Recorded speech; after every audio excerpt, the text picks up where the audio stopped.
భాగవతంలో కూడా సెల్లే. వాడి దరిద్రం అటువంటిది పాపం. ఎందుకంటే వాడికి ఈశ్వరుడి గురించి వినడానికి కూడా అది వాడిని అలౌ చేయదు.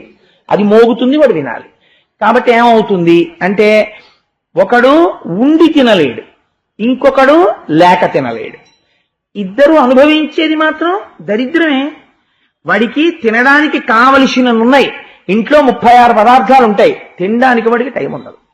వాడు కాని పొరపాటున తిందామని కూర్చున్నాడో ఎవరోళ్ళు వస్తారు, వాళ్ళతో అర్జెంటుగా మాట్లాడాలి, లేచిపోతాడు. కాబట్టి వాడు ఏమనుభవిస్తున్నాడు? జన్మజన్మాంతరములలో అనుభవించవలసిన దరిద్రాన్ని అనుభవిస్తున్నాడు. మరి ఇంట్లో ఐశ్వర్యం ఎందుకుంటోంది అంటే, ఈశ్వరానుగ్రహం చేత ఐశ్వర్యం ఉంటుంది. కానీ వాడు మాత్రం కొంత దరిద్రం అనుభవించాలని ఈశ్వరుడి చేత వ్రాయబడి ఉన్నాడు. అందుకని దాన్ని మాత్రం అనుభవిస్తూ ఉంటాడు, తప్పదు. కానీ అనుగ్రహం ఉంది కాబట్టి అలా పోతూ ఉంటుంది, కానీ అనుభవిస్తున్నది దరిద్రమే. శ్రీకృష్ణ పరమాత్మ తన అంతఃపురంలో బలరాముడితో కలిసి కూర్చుని ఉండగా సత్రాజిత్తు ఆ ద్వారకా నగరానికి విజయం చేశాడు. ఆయనని చూసి ఆ ద్వారకా నగరంలో ఉండేటటువంటి గోపాలురందరూ కూడా భ్రమపడ్డారు, సూర్యనారాయణుడే నడిచి వస్తున్నాడు అని. ఎందుచేత అంటే, ఎందరో మహర్షులు, తపశ్శాలులు, తేజోమూర్తులు, దేవతలు కృష్ణుడి యొక్క దర్శనానికి వస్తూ ఉండడం అక్కడ రివాజు. కాబట్టి సూర్యనారాయణుడే నడిచి వస్తున్నాడు అని వాళ్ళు అనుకున్నారు. అనుకుని పరుగు పరుగున వెళ్ళి కృష్ణ భగవానుడికి చెప్పారు, అయా ఇవాళ సూర్యుడే దిగి వచ్చాడు, భూమి మీద నడిచి వస్తున్నాడు.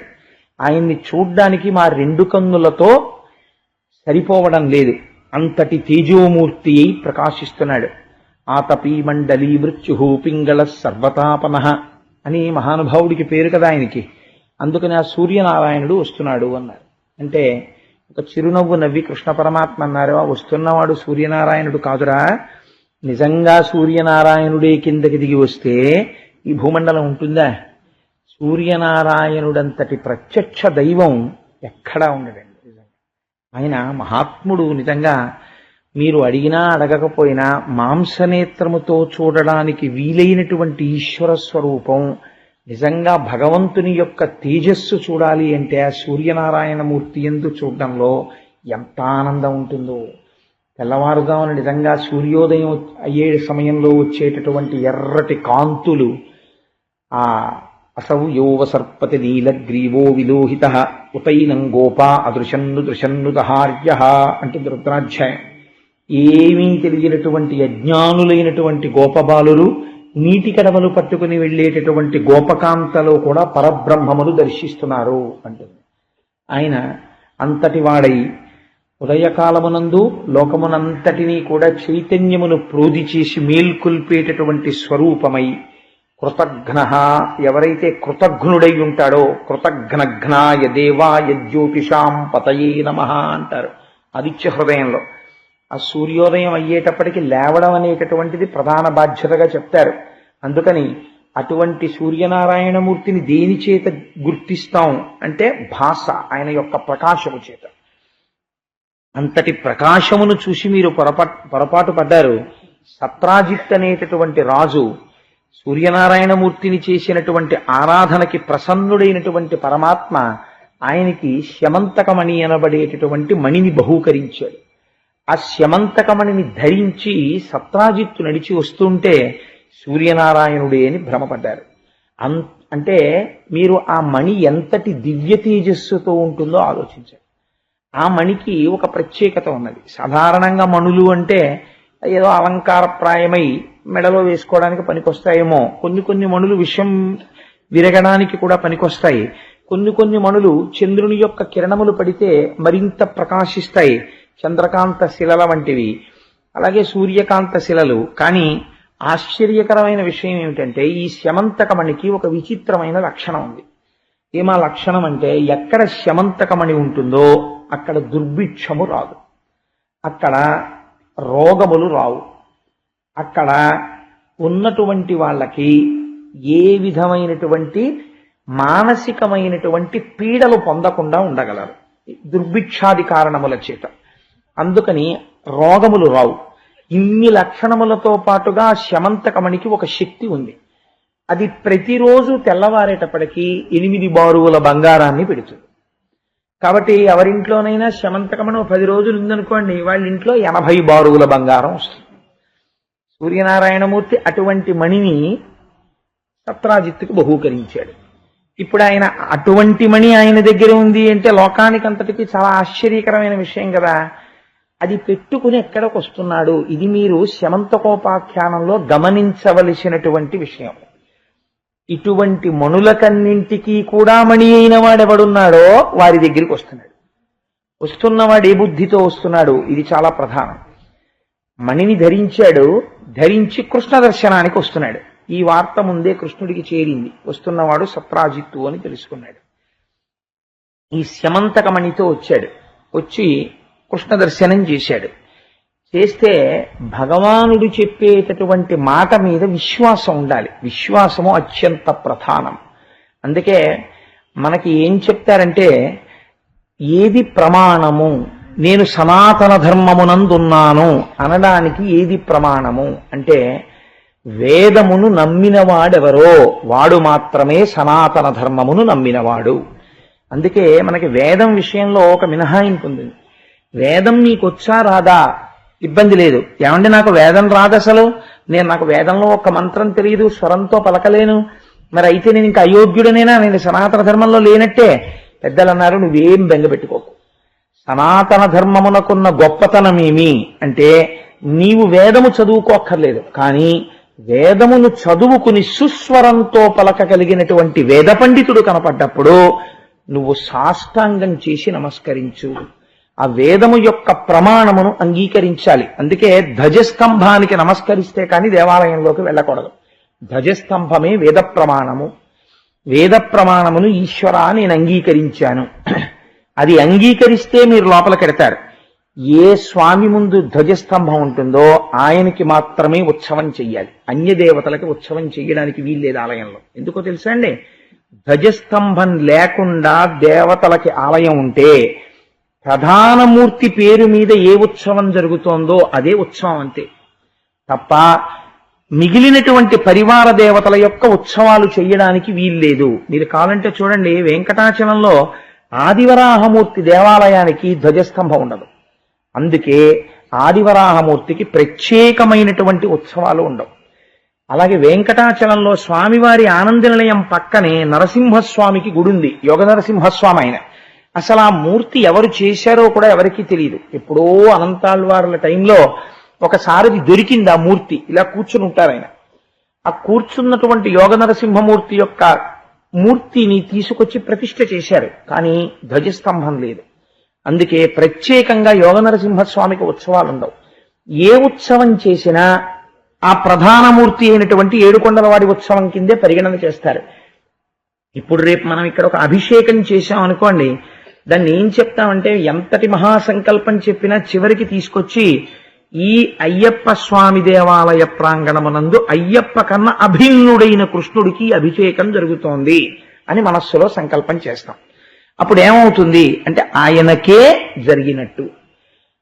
ఇదొక చిత్రమైనటువంటి విషయం. కాబట్టి ఇప్పుడు వచ్చినటువంటి సత్రాజిత్తు అటువంటి శమంతకమణిని ధరించి వచ్చాడు. భగవంతుని మాట మీద విశ్వాసమే మనకి ప్రమాణము. అందుకే సనాతన ధర్మమునకి ఏది ప్రమాణము? వేదమే ప్రమాణము. వేదం ఎవరు చెప్పారు? వేదం ఎవ్వరూ రాయలేదు. వేదము అపౌరుషేయము. ఈశ్వరుడు మాట్లాడాడు. ఎవరితో మాట్లాడాడు? యోగ సమాధిలో ఉన్నటువంటి తపస్సమాధిలో ఉన్నటువంటి ఋషులకి చెవుల దగ్గర వినపడ్డాయి కొన్ని మాటలు, ఒక స్వరంతో వినపడ్డాయి. ఆ వినబడిన మాటలు ఏవి ఉన్నాయో వాళ్ళు దాన్ని మళ్ళీ అదే స్వరంతో తమ శిష్యులకి చెప్పారు. ఆ శిష్యులు మళ్ళీ స్వరంతో తమ శిష్యులకి చెప్పారు. పరంపరాగతంగా పుస్తకంలో వ్రాసి చదువుకోమని చెప్పకుండా గురువు శిష్యుడు కూర్చుని సహనావవతు సహనాభునక్తు సహ వీర్యం కరవావహై తేజస్వినావధీతమస్తు మా విద్విషావహై అని, నేను చెప్పేది వీడు అర్థము చేసుకునే శక్తి కలుగుగాక, నేను వీడు ఒకటి అగుగాక, నా శక్తి వీడిలో ప్రవేశించుగాక. అందుకే మంత్రోపదేశం చేస్తే అంత క్రతువు చేస్తాడు గురువు. చేసి తన కాలి బొటనవేలికి తాడు కట్టుకుని శిష్యుడు కడతాడు. కట్టి ఏకోన్ముఖం చేస్తాడు. ఇద్దరి మధ్య ఒకే రకమైన అభిప్రాయం ఏర్పడ్డాక, నేను దీని యందు విశ్వాసముతో ఉంటాను అన్ని ప్రమాణములు చేశాక అప్పుడు గురువు ఉపదేశం చేస్తాడు మంత్రాన్ని. మననాత్ త్రాయతే ఇది మంత్ర. ఆ మంత్రాన్ని మననం చేసినంత మాత్రం చేతది గట్టెక్కించేస్తుంది బీజాక్షరములతో కూడి. కాబట్టి ఈశ్వర వాక్కు మనకి ప్రమాణము. ఈశ్వరుడు ఒక మాట చెప్పాడు అనుకోండి, దాన్ని మనం ప్రమాణముగా స్వీకరిస్తాం. ఇంకా మన బుద్ధి మనం పెట్టక్కర్లేదు. ఇంటికి పెద్దవాడు తండ్రి చెప్తాడు, రే అలా చెయ్యకు అంటాడు. ఎందుకు చేయకూడదు అని కొడుకు అడిగాడు అనుకోండి, లాగి లెంపకే కొడతాడు. అదేంటంటే అలా అడిగినందుకే కొట్టేస్తారు అంతే.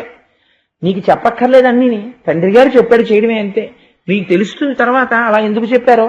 నీకు ప్రతి విషయం చెప్పిన హృదయం ఇందుకు చెప్పబడినది అని ఏం చెప్పక్కర్లేదు. అందుకే వేదం చెప్తే రాజశాసనంలా చెప్తుంది. రాజశాసనంలా చెప్పినటువంటి వేదం అప్పటికి కొంచెం బాధగా ఉంటుంది. ఏమిటో ఇలా చెప్పింది, ఇది కుదురుతుందా, నేను అలా ఎందుకు చెప్పాలి అని. అప్పుడు వంటింట్లోకి తీసుకెళ్ళి, నీ మొహం ఎక్సా, నీకేం తెలుసురా, నాన్నగారు చెప్పారంటే ఆయన అనుభవంతో చెప్పారు, ఆయన మాట విని ఎంతమంది బాగుపడ్డారో, ఆయన ఏం ఉత్తినే చెప్పరు, ఆయన చెప్పినట్టు చెయ్యి అని మళ్ళీ మిత్రవాక్యంలా అమ్మ చెప్తుంది లోపలికి తీసుకెళ్ళి. అది పురాణం. పురాణం మిత్రవాక్యం పలికినట్టు పలుకుతుంది. ఇంకా నీ చేయడమా వద్దా, ఇన్నేళ్ళు వచ్చినా ఇంకా మా నాన్నగారు నాకు చెప్పడం ఏమిటి అనుకుంటుంటే భార్య గదిలోకి తీసుకెళ్ళి, అబ్బబ్బా ఊరుకొందరు చిన్నప్పటి నుంచి పెంచి పెద్ద చేసి మీకోసం అహర్నిశలు తాపత్రయపడిపోతారే, పిచ్చైన మామయ్య గారు ఒక్క మాట అంటే అంత పొడి చేసుకుంటారేమిటి, ఇప్పుడేమిటి మీకు షష్ఠి పూర్తి అయిపోయినా కూడా మామయ్య గారు అలాగే చెప్పాలి, అలా చెప్పించుకుని తండ్రి ఉండడం ఎంత అదృష్టం అండి. మీరు వినాలి చక్కగాను, అది మీ భాగ్యం అనుకోవాలి. అంతేకాని మామయ్య గారు దెబ్బలాడారని బాధపడతారేమిటండి, ఎంత అదృష్టవంతులండి మీరు ఉంటుంది. ప్రియురాలు పలికినట్టు మాట్లాడుతుంది కావ్యం. ఇవన్నీ ఏవి మాట్లాడతాయి, తండ్రి మాటనే మాట్లాడతాయి. ఆ వేదాన్నే పురాణం మాట్లాడుతుంది, ఆ పురాణాన్నే కావ్యం మాట్లాడుతుంది. కాబట్టే పురాణవాక్యం వేదవాక్యానికి విరుద్ధంగా ఉండదు, కావ్యవాక్యం వేదవాక్యానికి విరుద్ధంగా ఉండదు. ఇవన్నీ ఎందులోకి ప్రవేశిస్తాయి, మళ్ళీ వెళ్ళి వేదంలోకి వెళ్ళిపోతాయి. కాబట్టి ఇప్పుడు వేదమును గురించే అక్కడ ఉన్న మాట, ఈశ్వరుడు మాట్లాడుతున్నాడు ఇప్పుడు ఒక మాట. ఇప్పుడు ఈశ్వరుడు ఏది మాట్లాడుతున్నాడో అది వేదం. ఆ మాట విన్నాడో ఉద్ధరింపబడతాడు, ఆయన మాట వినలేదో దెబ్బతింటాడు. ఇప్పుడు వచ్చాడు సత్రాజిత్తు లోపలికి, కృష్ణ పరమాత్మ నోరు విప్పి మాట్లాడుతున్నారు.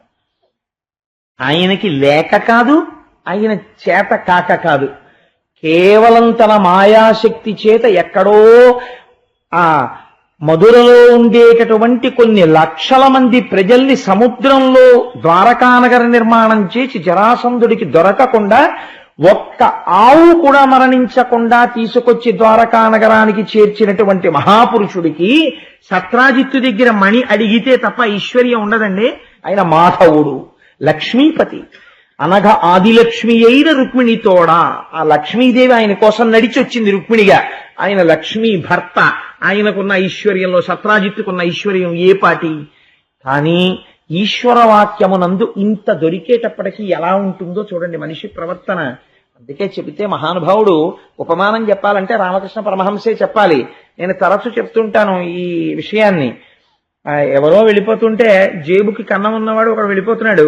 ఆ జేబుకున్నటువంటి కన్నంలోంచి ఓ రూపాయి కాసు కింద పడి దొల్లి అది ఓ కప్పు ఉన్న కన్నం దగ్గర పడింది. ఆ కప్పు ఆ కన్నంలోకి ఆ రూపాయి తీసుకుని అటు ఇటు చూసింది. అంతే, దానికి అహంకారం వచ్చేసింది. అటుగా రాజుగారు పట్టపటేనుగు మీద ఎక్కి వస్తున్నారు. ఈ చేత్తో రూపాయి ఎట్టుకుంది, రూపాయి ఉంది నా దగ్గర అని ఈ కాలు ఎత్తింది. బుద్ధి లేదు, నేనుంటే నా మీదగా నడిచొస్తాను, పో పక్కకంది. ఏనుగు వింటుందా, తొక్కేసింది. కప్ప చేతిలో రూపాయి పెడితే ఏనుగు మీద కాలెత్తిందన్నారు రామకృష్ణ పరమహంస. యుక్తాయుక్త విచక్షణ మరిచిపోతాడు మనిషి. ఎందుకు చెప్పాడు అన్న ఆలోచన ఉండదు. ఇంకా కన్ను కప్పేస్తుంది. ఎవరో ఉంటారు మహాత్ములు, ఐశ్వర్యవంతులై కూడా వినయంతో ఉండగలిగిన వారు కొద్దిమందే ఉంటారు. వాళ్ళకి ఈశ్వరానుగ్రహం సర్వకాలముల యందు ఉంటుంది. కాబట్టి ఆయన్ని చూసి అన్నాడు, ఈ మణి నువ్వు ఉగ్రసేనుడికి ఇచ్చేస్తే బాగుంటుందయ్యా అంటే, మహారాజు ఆ గోపబాలురందరికీ కూడా ఆయన రాజు. మహారాజు వారికి ఇస్తే కొన్ని ప్రయోజనాలు ఉంటాయి. ఒకటి, రాజ్యమునందు ఏ విధమైనటువంటి అరిష్టము ప్రబలదు. ఇది ప్రజలందరికీ ఉపయోగపడుతుంది. నీ ఒక్కడి దగ్గర ఉండడం వల్ల నీకు కొంత ఇబ్బంది కలిగిస్తుందేమో అన్న భావనతో ఈ శమంతకమణిని ప్రభువుకి బహూకరించు అని కృష్ణ పరమాత్మ అన్నారు. అనగానే ఆ వచ్చినటువంటి సత్రాజిత్తు మనస్సులో ఒక ఆలోచన బయలుదేరింది. అమ్మని యాదవ విభునకు ఇమ్మని హరి అడుగా అతడీక ధనీచ్చం పొమ్మని పలికెను చక్రికి ఇమ్మని ఈకున్న మీద నేమౌనంచున్. ఏం ఆశ్చర్యమో చూడండి, చిన్న పద్యంలో అవతలవాడిలో ఉన్న భావాలన్నీ పెట్టేశారు పోతన గారు. అమ్మని యాదవ విభునకు ఇమ్మని హరియడుగా. ఆ మణి యాదవ విభుడికి రాజుకి ఇవ్వవయా అని కృష్ణుడు అడిగితే ఆతడీక ధనీచ్చన్ పొమ్మని పలికెను. ధనీచ్ఛ చేత, ఏ కారణము చేత ఇయ్యలేదు. ఇది చాలా ప్రధానమైన మాట. మణిని ఇవ్వకపోవడానికి కారణమేమి? మణి అందంగా ఉంది నేను వేసుకుందామని కాదు. రోజు పెట్టేటటువంటి 8 బారుల బంగారం పోతుంది మణిచ్చేస్తే. అందుకని ఆతడీక ధనీచ్చన్ పొమ్మని పలికెను. నేను ఇవ్వనయా, చక్రికి ఇమ్మని ఈకున్న మీద నేమౌనంచున్. కృష్ణుడికి మణి ఇవ్వకపోతే ఏమవుతుంది? ఏం చేస్తాడేంటి? మన ఏం చేయగలడు? మన ఏమీ చేయలేడు. ఇది ఆయనకి లోపల వచ్చినటువంటి ఆలోచన. అందుకని నేను ఇవ్వని మణిని అన్నాడు. మీరు ఒక విషయాన్ని బాగా గమనించాలి. దరిద్రము అన్న మాట ఇద్దరి యందు ప్రయోగింపబడుతుంది. ఎవరి యందో తెలుసా అండి? దరిద్రము అంటే కడుపులో ఆకలి ఉంటుంది, తినడానికి పదార్థం ఉండదు, వాడు దరిద్రుడే. ఎందుకంటే తినడానికి జీర్ణశక్తి ఉంది, కానీ తిందామంటే ఏమీ ఉండదు. ఇంకొకడు ఉన్నాడు, ఇంట్లో అన్నీ ఉన్నాయి, కప్పు కాఫీ 10 నిమిషాలు ప్రశాంతంగా కూర్చొని తాగలేడు. ఎందుకు తాగలేడంటే ఎప్పుడు ఏదో ఒకటి ఇబ్బంది వాడికి, ఏదో ఒక రూపంలో. సెల్లన్నా మోగుతుంది, లేకపోతే వ్యాపారం, అస్తమానం పరిగెడుతుండాలి, అక్కడికి వెడుతుండాలి, ఇక్కడికి వెళుతుండాలి. గుళ్ళోకి వచ్చి కూడా సెల్లే, భాగవతంలో కూడా సెల్లే. వాడి దరిద్రం అటువంటిది పాపం. ఎందుకంటే వాడికి ఈశ్వరుడి గురించి వినడానికి కూడా అది వాడిని అలౌ చేయదు. అది మోగుతుంది, వాడు వినాలి. కాబట్టి ఏమవుతుంది అంటే ఒకడు ఉండి తినలేడు, ఇంకొకడు లేక తినలేడు. ఇద్దరు అనుభవించేది మాత్రం దరిద్రమే. వాడికి తినడానికి కావలసినవి ఇంట్లో 36 పదార్థాలు ఉంటాయి, తినడానికి వాడికి టైం ఉండదు. వాడు కాని పొరపాటున తిందామని కూర్చున్నాడో ఎవరోళ్ళు వస్తారు, వాళ్ళతో అర్జెంటుగా మాట్లాడాలి, లేచిపోతాడు. కాబట్టి వాడు ఏమనుభవిస్తున్నాడు? జన్మజన్మాంతరములలో అనుభవించవలసిన దరిద్రాన్ని అనుభవిస్తున్నాడు. మరి ఇంట్లో ఐశ్వర్యం ఎందుకుంటోంది అంటే ఈశ్వరానుగ్రహం చేత ఐశ్వర్యం ఉంటుంది. కానీ వాడు మాత్రం కొంత దరిద్రం అనుభవించాలని ఈశ్వరుడి చేత వ్రాయబడి ఉన్నాడు. అందుకని దాన్ని మాత్రం అనుభవిస్తూ ఉంటాడు, తప్పదు. కానీ అనుగ్రహం ఉంది కాబట్టి అలా పోతూ ఉంటుంది, కానీ అనుభవిస్తున్నది దరిద్రమే. ఆ కోణంలో ఆలోచించినప్పుడు 2, ఐశ్వర్యం అనేటటువంటిది అర్థం లేని రీతిలో పెరిగిపోయింది అనుకోండి, చిట్ట చివరికి ఏమైపోతాడో తెలుసా అండి? అల్లావుద్దీన్ ఖిల్జీ అయిపోతాడు. అల్లావుద్దీన్ ఖిల్జీ ఏమయ్యాడు? అన్ని దేవాలయాలు బద్దలగొట్టేసి బంగారం అంతా మణుగులు తీసుకెళ్లి భూగర్భంలో దాచాడు. ఇంకో అరగంటలో పోతావు నువ్వు అన్నాడు. ఆ భూగర్భంలోకి వెళ్ళి బంగారు కాసులన్నీ కౌగిలించుకుని గడియారం వంక చూడను, దొల్లను, ఏడ్వనం. 29వ నిమిషం అయిపోయిన తర్వాత నాలుక బయట పెట్టి 2 పళ్ళ మధ్యలో కరిచేసుకుని చచ్చిపోయాడు, రక్తం కారుతూ. ఐశ్వర్యం ఏమైపోతుందో అని. ఏమవుతుంది చివరికి? తను పట్టుకెళ్ళేది అర్ధనా పట్టుకెళ్ళదు. ఆఖరికి ఎంత సంపాదించినా ఒక సైనుగుడ్డ తీసుకొచ్చి పైన కప్పి కట్టెల మీద పెట్టేటప్పుడు తీసి పక్కన పారేస్తే రుద్రభూమిలో చాకలుంటాడు పట్టుకోవడానికి, వాడు తీసుకెళ్ళిపోతాడు. ఎలా అమ్మ కడుపులోంచి వచ్చాడో అలా వెళ్ళిపోతాడు. ఈ మధ్యలో పెద్ద అల్లరి. కానీ ఐశ్వర్యం అధికమైపోయింది అనుకోండి, దానిలోంచి వచ్చేటటువంటి ప్రమాదములు కొన్ని చెప్పింది శాస్త్రం. రామాయణంలో రావణాసురుడి విషయంలో ఇవి చర్చకు వస్తాయి. ఏమిటో తెలుసా అండి? మొట్టమొదటిది ఏది? అభద్రతాభావము. ఎందువల్ల అంటే భయం. ఏమైపోతుందో, ఇదంతా ఏమైపోతుందో, ఎవడికి తెలిసిపోతుందో, ఏం చేస్తాడో, నన్నేమడుగుతాడో, ఎవడు ఎందుకు వస్తున్నాడో, ఎప్పుడూ భయమే. 1 అభద్రత, 2 నిష్కారణంగా వాడికి విపరీతం అయిపోయింది అనుకోండి ఐశ్వర్యం. అయిపోవడమే కాదు, తెల్లారైనప్పటికీ తెలిసిపోతుంది వాడి అకౌంట్ అందరికీ. వాడు తప్ప అకౌంట్ కూడా చెప్పలేడు. ఊరుకుందరో మీ 6 అయిపోయింది కదా 8 బారులు పెట్టేసి ఉంటుంది అంటాడు. లేదండి నా దగ్గర ఏమీ అనడానికి కూడా లేదు. ఊరుకోండి 8 బారులు పెట్టేసి ఉంటుంది కదండి శమంతకమని, ఇంత మొక్క ఇవ్వడానికి పెద్ద మీకు ఇది అయిపోయిందిట అంటాడు. కాబట్టి ఏమైపోతుంది? లోక నిందకి గురైపోతాడు. రావణాసురుడు నిందపడ్డానికి అదో కారణం, అధిక ఐశ్వర్యం. ఇన్ని నువ్వు తట్టుకోలేవురా, రోజుకు 8 బారులు పెట్టేస్తాంది, అది నీకు ప్రమాదం తీసుకొస్తుంది. అంత ఐశ్వర్యంలో కొంత భాగం ఈశ్వరార్చన వైపుకి నడవాలి. నడవలేదనుకోండి ఇది బరువై పావై కూర్చుంటుంది ఇంట్లో. పగయగల్గనేమి పామున్న ఇంటిలో ఉన్నయట్లుగాక ఎట్టులుండు అంటాడు మహాభారతంలో నన్నయ్య గారు. పాము టీవీ చూస్తుంటే హాల్లో కనపడింది అనుకోండి, కాసేపటికి పాము బెడ్రూమ్ లో వెళ్ళిపోయింది అనుకోండి, అమ్మాయి గొడవ వదిలిపోయిందండి, ఇంకా మా ఇంట్లో ఇప్పుడు హాల్లో లేదు బెడ్రూమ్ లో పోయింది కదా పాముని. హాల్లో టీవీ చూస్తే మీరు కూర్చుంటారా? పాము ఉంది బెడ్రూమ్ లో. కాబట్టి ఇంట్లో ఏ గదిలో ఉన్నా భయమే పాము ఉన్నప్పుడు. ఐశ్వర్యం ఎక్కువైపోయింది అనుకోండి, ఇల్లంతా అభద్రతే. మెయిన్ గేట్ దగ్గర నుంచి ఎవడొచ్చినా ఆగది వేపే బెంగ. వీడికి తెలిసిపోలేదు కదా. అందుకని ఉదారుడై పరమేశ్వరుడు ఒక మాట అన్నాడు, వద్దురా అంత బరువు నువ్వు మోసుకోలేవు, నీకు కనపడని ఐశ్వర్యం ఒకటి ఇస్తాడు ఇప్పుడు ఈశ్వరుడు. ఏమిటది?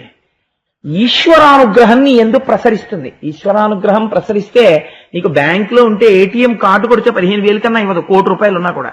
ఈశ్వరానుగ్రహం ఉందనుకోండి, ఒక భక్తుడు తాను కోరుకుని ఒక విషయాన్ని బయటికి వస్తే ఈశ్వరానుగ్రహం కలిగిందా ఎక్కడున్నా సరే పొందుతాడు. ఈశ్వరుడు నొసటన అలా పొందుతాడు. వాడికి ఉన్నటువంటి భక్తి అటువంటిది. వెంటపడి ఉంటాడు పరమేశ్వరుడు. వాడికి అలా రాసిస్తాడంటే ఎన్ని కథలు ఉన్నాయంటే నేనేం అబద్ధాలు చెప్పట్లేదు. మీరు నాకు ఆయన పేరు జ్ఞాపకం లేదు కానీ ఒక ఆయన అయితే కటిక దరిద్రుడు.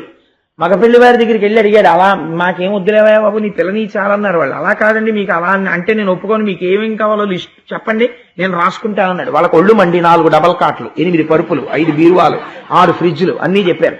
అన్నీ రాసేసుకుని ఇవి ఎప్పటికి పంపించమంటారని అడిగాడు. ఈయన పెట్టుకున్నది ఓ గోచి.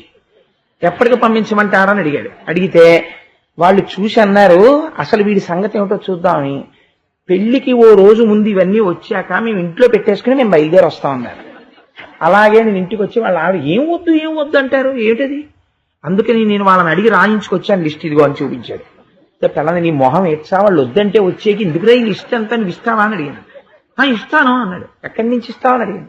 ఎక్కడి నుంచి ఇస్తాయంటే ఐశ్వర్యాలకి ఆలవాలమైన వాడు కృష్ణుడు నా స్వామి, నాదేం పూచి ఆయన ఇవ్వడేంటి, ఆయన్ని నమ్ముకున్నవాడిని ఆయనే ఇచ్చుకుంటాడు, ఇది పట్టుకెళ్ళి కృష్ణుడు కాళ్ళ దగ్గర పెడతానన్నాడు. ఓరి నీ మొహం ఎచ్చా దీనికి రాయించుకొచ్చావా అందావిడ. పట్టుకెళ్లి కృష్ణుడి కాళ్ళ దగ్గర పెట్టి రోజు ఇంటికి వస్తుండేవాడు. దగ్గరికి వచ్చేస్తోంది, వాళ్ళు కనిపెడుతున్నారు, వెళ్ళాడా రాజమండ్రి విజయవాడ వెళ్ళాడా ఏమన్నా తెప్పిస్తున్నాడా, ఏమీ లేదు. ఆ పెళ్లికి వాళ్ళు పంపించాల్సినటువంటి రోజు రానే వచ్చింది. భార్య అడిగింది, ఏమయ్యా ఏది పంపిస్తానన్నావు కదా, కృష్ణుడు పంపిస్తానన్నాడు. నేను ఏం చెప్పాను, పంపిస్తాడని చెప్పానా లేదా? పంపుతాడు, ఇవాళ కదా వెళ్ళాలి, వెళ్తాయి, ఎందుకంత కంగారు పడతావు అని గుళ్ళోకి పోయి హాయిగా పరవశించి స్తోత్రం చేసుకుంటున్నాడు. మగపిల్లి వారింటికి బళ్ళు వెళ్ళిపోయి వాళ్ళు ఏమడిగారు దానికన్నా ఒక్కొక్క వస్తువు ఎక్కువ ఇంట్లో దింపేశారు. వాళ్ళు ముక్కున వేలేసుకున్నారు. యథార్థంగా జరిగింది ఒక మహాభక్తుడి విషయంలో. చూసిందండి, చెప్పండి, మీరు సంపాదించిన ఐశ్వర్యం మిమ్మల్ని కాపాడుతుందా, ఈశ్వరానుగ్రహం మిమ్మల్ని కాపాడుతుందా? కోట్లు మీ పక్క నుండి ఈశ్వరానుగ్రహం ఒక్క పిసరిలా పక్కకి జరిగిందనుకోండి, సముద్రం ముంచెత్తినట్టు ముంచెత్తేస్తుంది అంతేవండి ఉపద్రవం. ఈశ్వరానుగ్రహం ఇంత పిసరిలా కలిసిందనుకోండి, ఎంతటి ప్రమాదమో కూడా వాడిని ఏమీ చేయదు తప్పుకుంటే. ఈశ్వరానుగ్రహం అన్నది అంత ప్రధానం. ఇన్ని పాలు దాని దగ్గర కూర్చుని మంత్రాల మీద మంత్రాలు చదివి స్తోత్రాల మీద స్తోత్రాలు చదివి తోడుకో అంటే తోడుకుంటుందా? ఇంత చెంచాతో పెరుగు అందులో వేస్తే చాలు, మీరేమీ చదవక్కర్లా, పడుకుంటే తోడుకుంటుంది. అలా భగవంతుని యొక్క అనుగ్రహము ఒక్క పిసర కలిసిందా మీ పురుష ప్రయత్నము సిద్ధిస్తుంది. కచ్చిత్ పురుషకారంచ దైవంచ ప్రతిపద్యతే అంటుంది సీతమ్మ. అందుకే సుందరకాండలో పురుష ప్రయత్నం ఒక్కటి సరిపోదు, దానికి దైవానుగ్రహము కూడాలి. రెండు కూడితే ఆనాడు మీరు అనుకున్నటువంటిది సిద్ధిస్తుంది. కాబట్టి ఇప్పుడు కృష్ణ పరమాత్మ అందుకు అడిగారు శమంతకమని ఇచ్చేయమని. ఆయన అన్నాడు నేను ఇవ్వను అన్నాడు. ఆయన ఏం బెంగపెట్టుకోలేదు. నేను చెప్పాను, వినలేదు, నువ్వే తెలుసుకుంటావు పర్యవసానం. చాలా సంతోషం, మీరు ఎందుకు వచ్చారు? ఏదో మిమ్మల్ని చూద్దామని వచ్చాం కాబట్టి పెద్ద మణి కూడా వేసుకొస్తే ఓహో కృష్ణుడు అంతటి వాడు చూసి నాకు మణి ఉంది. ఇప్పుడు ఆయనకి చెప్పుకోవడానికి అవకాశం దొరికింది. ఈ మణి చూసి కృష్ణుడు అంతటి వాడు అడిగాడు నాకు ఇమ్మని. ఎందుకు అడిగాడు మర్చిపోయాడు. కృష్ణుడు అడిగాడన్నది ప్రచారం చేసుకోవడం మొదలుపెట్టాడు. ఇంటికి వెళ్ళిపోయాడు. ఇంటికి వెళ్ళిపోయి ఆ శమంతకమణిని బ్రాహ్మణుల చేత పూజా మందిరంలో ప్రవేశపెట్టి రోజు దానికి పూజ చేస్తున్నాడు. అది పెట్టేయడం మొదలుపెట్టింది. రోజు 8 బారుల బంగారం పెట్టేస్తోంది. తెస్తున్నాడు, ఆ బంగారపు ఇటకలన్నీ తీసుకొస్తున్నాడు, దాస్తున్నాడు, గదులు గదులు కట్టాడు, గుడౌన్లు కట్టాడు. బంగారపు ఇటకలతో నిండిపోతున్నాయి రోజు రోజుకి. ఒక రోజున ఒక చిత్రమైనటువంటి కోరిక పుట్టింది వాళ్ళ తమ్ముడికి. ఆయన పేరు ప్రసేనుడు. ఆయన అన్నాడు, అన్నయ్య అన్నయ్య ఈ మణి పెట్టుకుని వేట కెడతానన్నయ్యా అన్నాడు. ఇది ఏమైనా అర్థం ఉందండి అసలు? ఇప్పుడు ఓ గొలుసు వేసుకుని ఓ పెళ్లికి వెళ్తానండి అన్నాడు అనుకోండి, అర్థం ఉంది. ఈత కొట్టడానికి వెడుతూ వెడుతూ సింహతలాటాలు అవి వేసుకెడతానన్నయ్యా అన్నాడు అనుకోండి ఎవడన్నా. సింహతలాటానికి ఈత కొట్టడానికి సంబంధం ఏమిటండి? సింహతలాటం వేసుకుని ఈత ఎందుకు? దానికి అర్థం లేదు. ఇంకా గండపెండేరం వేసుకుని ఈత కొడతానంటే జలగండం తప్పిస్తుందేమో, మంత్రప్రోక్తంగా వేశారు కాబట్టి గండపెండేరం. అంతేకాని సింహతలాటం ఎందుకు ఈత కొట్టుకునేవాడికి? అలా ఈయన అది వేసుకుని వేటకెళ్ళాడు. అంటే ఇప్పుడు ఏమిటి ప్రారంభం అవుతోందని మీరు గుర్తించాలి. కృష్ణుడి మాట వినకపోవడం వలన ఉపద్రవము ప్రారంభమైనది. దేని నుండి ప్రారంభమైనది? దేని విషయమునందు తిరస్కరణ జరిగినదో దాని నుండే ప్రమాదము ప్రారంభమైనది. కాబట్టి ఎటువంటి వెర్రి కోరిక పుట్టింది? వేటకెడుతూ మెడలో వేసుకుంటాను. అన్నయ్య ఏమన్నాడు? అయ్యో అంతకన్నా తమ్ముడు వేసుకుని ఇల్లు అన్నాడు. వాడు అది వేసుకుని వేటకు బయలుదేరాడు. బయలుదేరితే అదరెడు వెట్క కంఠమున అమ్మని దాల్చి ప్రసేనుడొక్కన డడవికి ఘోరవన్య మృగయారతి నేగిన వాని చంపి పైబడి మణికొంచు నొక్క హరిపారగ దాని వధించి డాసి ఏర్పడగన జాంబవంతుడు ప్రభాత్త దిగంతము నాస్యమంతమున్. అది మెడలో వేసుకుని ప్రసేనుడు ఎంతో సంతోషంగా వేటకి వెళ్లి వేటాడుతున్నాడు. ఒక సింహం చూసింది ఆ మెడలో ఉన్నటువంటి మణిని. దాని కన్నులకు ఆ మణి ఆకర్షణీయంగా కనపడింది. ఇదేదో చాలా బాగుంది, మెరుస్తోంది, దీన్ని తీసుకోవాలి అనుకుంది. ఆ తీసుకోవాలి అనుకున్నటువంటి వస్తువు ఉపయోగపడుతుందా ఉపయోగపడదా జంతువుకు అనవసరం. దాని దృష్టి పడింది అనుకోండి, అది తీసుకుపోతుంది అంతే. దాని దృష్టిలో అదొక మాంసఖండంలా కనపడచ్చు. మీరు చూడండి, సాధారణంగా మనందరికీ ఇబ్బంది ఎక్కడొస్తుందంటే, దేవస్థానాలన్నింటి దగ్గర ఈశ్వరుడు ఎక్కడుంటాడో కోతులు అక్కడ ఉంటాయి. అవి ఎప్పుడు జన్మజన్మాంతర సంబంధం వాటికి. ఈశ్వరుడు ఎక్కడుంటే అక్కడ కూర్చుంటాయి. మీరు సాధారణంగా గుళ్ళోకి వచ్చేవాళ్ళు అరటిపళ్ళు కొబ్బరికాయలు పట్టుకుని వస్తుంటారు. అందుకని అవి వీడి దృష్టిని ఏమర్చడానికి చెట్లు ఎక్కి కూర్చుంటాయి. వీడు ఓ హ్యాండ్ బ్యాగ్ ఏదో వేసుకుని వెళ్ళిపోతూ ఇలా చేత్తో పట్టుకుని ఇలా వెళ్ళిపోతున్నారు అనుకోండి, దానికి అనుమానం జిప్పేశాడు కానీ లోపల అవే ఉంటాయి, గుళ్ళోకి వస్తున్నాడు కదా అని. దానికేం తెలుసు, వాడు సెల్ ఫోన్ కూడా పెడతాడు గుళ్ళోకని. అందుకని అది ఏం చేస్తుందంటే చెట్టు మించి దూకి ముందు ఈ బ్యాగ్ అట్టుకుపోతుంది. బ్యాగ్ అట్టుకుపోయి ఈ జిప్పు తీస్తుంది, చాలా అందంగా తీస్తుంది, తీసి సెల్ ఫోన్ తీసుకుంటుంది. ఇప్పుడు ఈ సెల్ ఫోన్ కోతికి అవసరమా అంటే నీ వెర్రికి పరాకాష్ట. గుళ్ళో తిడుతూ పట్టుకెళ్ళావు కదా సెల్ ఫోను, ఇప్పుడు కోతి చేతికి వెళ్ళింది. కోతి చేతి సెల్ ఫోను ఎవడి అజ్ఞానమునకు ప్రతిబింబము. గుళ్ళోకి సెల్ ఫోన్ పట్టుకెళ్ళిన వాడి అజ్ఞానమునకు ప్రతిబింబము. కాబట్టి ఇప్పుడు అది కోతి అట్టుకుంటుంది. ఎవడి గుండె ఆగిపోతుంటుంది? పట్టుకెళ్ళిన వాడి గుండె ఆగిపోతుంది. దాని సొమ్మేం పోయింది, ఇలా నొక్కుతుంది అలా నొక్కుతుంది. దానిలో కూడా ఏమైనా 4 బఠానీలు ఉన్నాయేమో దానికి అనుమానం. కొమ్మకేసి కొట్టి 2 ముక్కలు విడదీసి వైర్లన్నీ లాగి గోరిని దూర్తతనం కాలిపోను గుళ్ళోకి ఇదిరా పట్టుకొచ్చాడు, మొహం మీద బారేసో కమ్మెక్కిపోయి.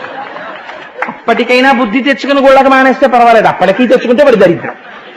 కాబట్టి ఏమైంది అంటే ఏ ప్రాణికి అవతల వారి యందు అది ఉన్నది అనుకుంటాడు. కాబట్టి అది దూకి పట్టుకెళ్ళినట్టే సింహము కూడా అటువంటి భ్రాంతి పొందింది.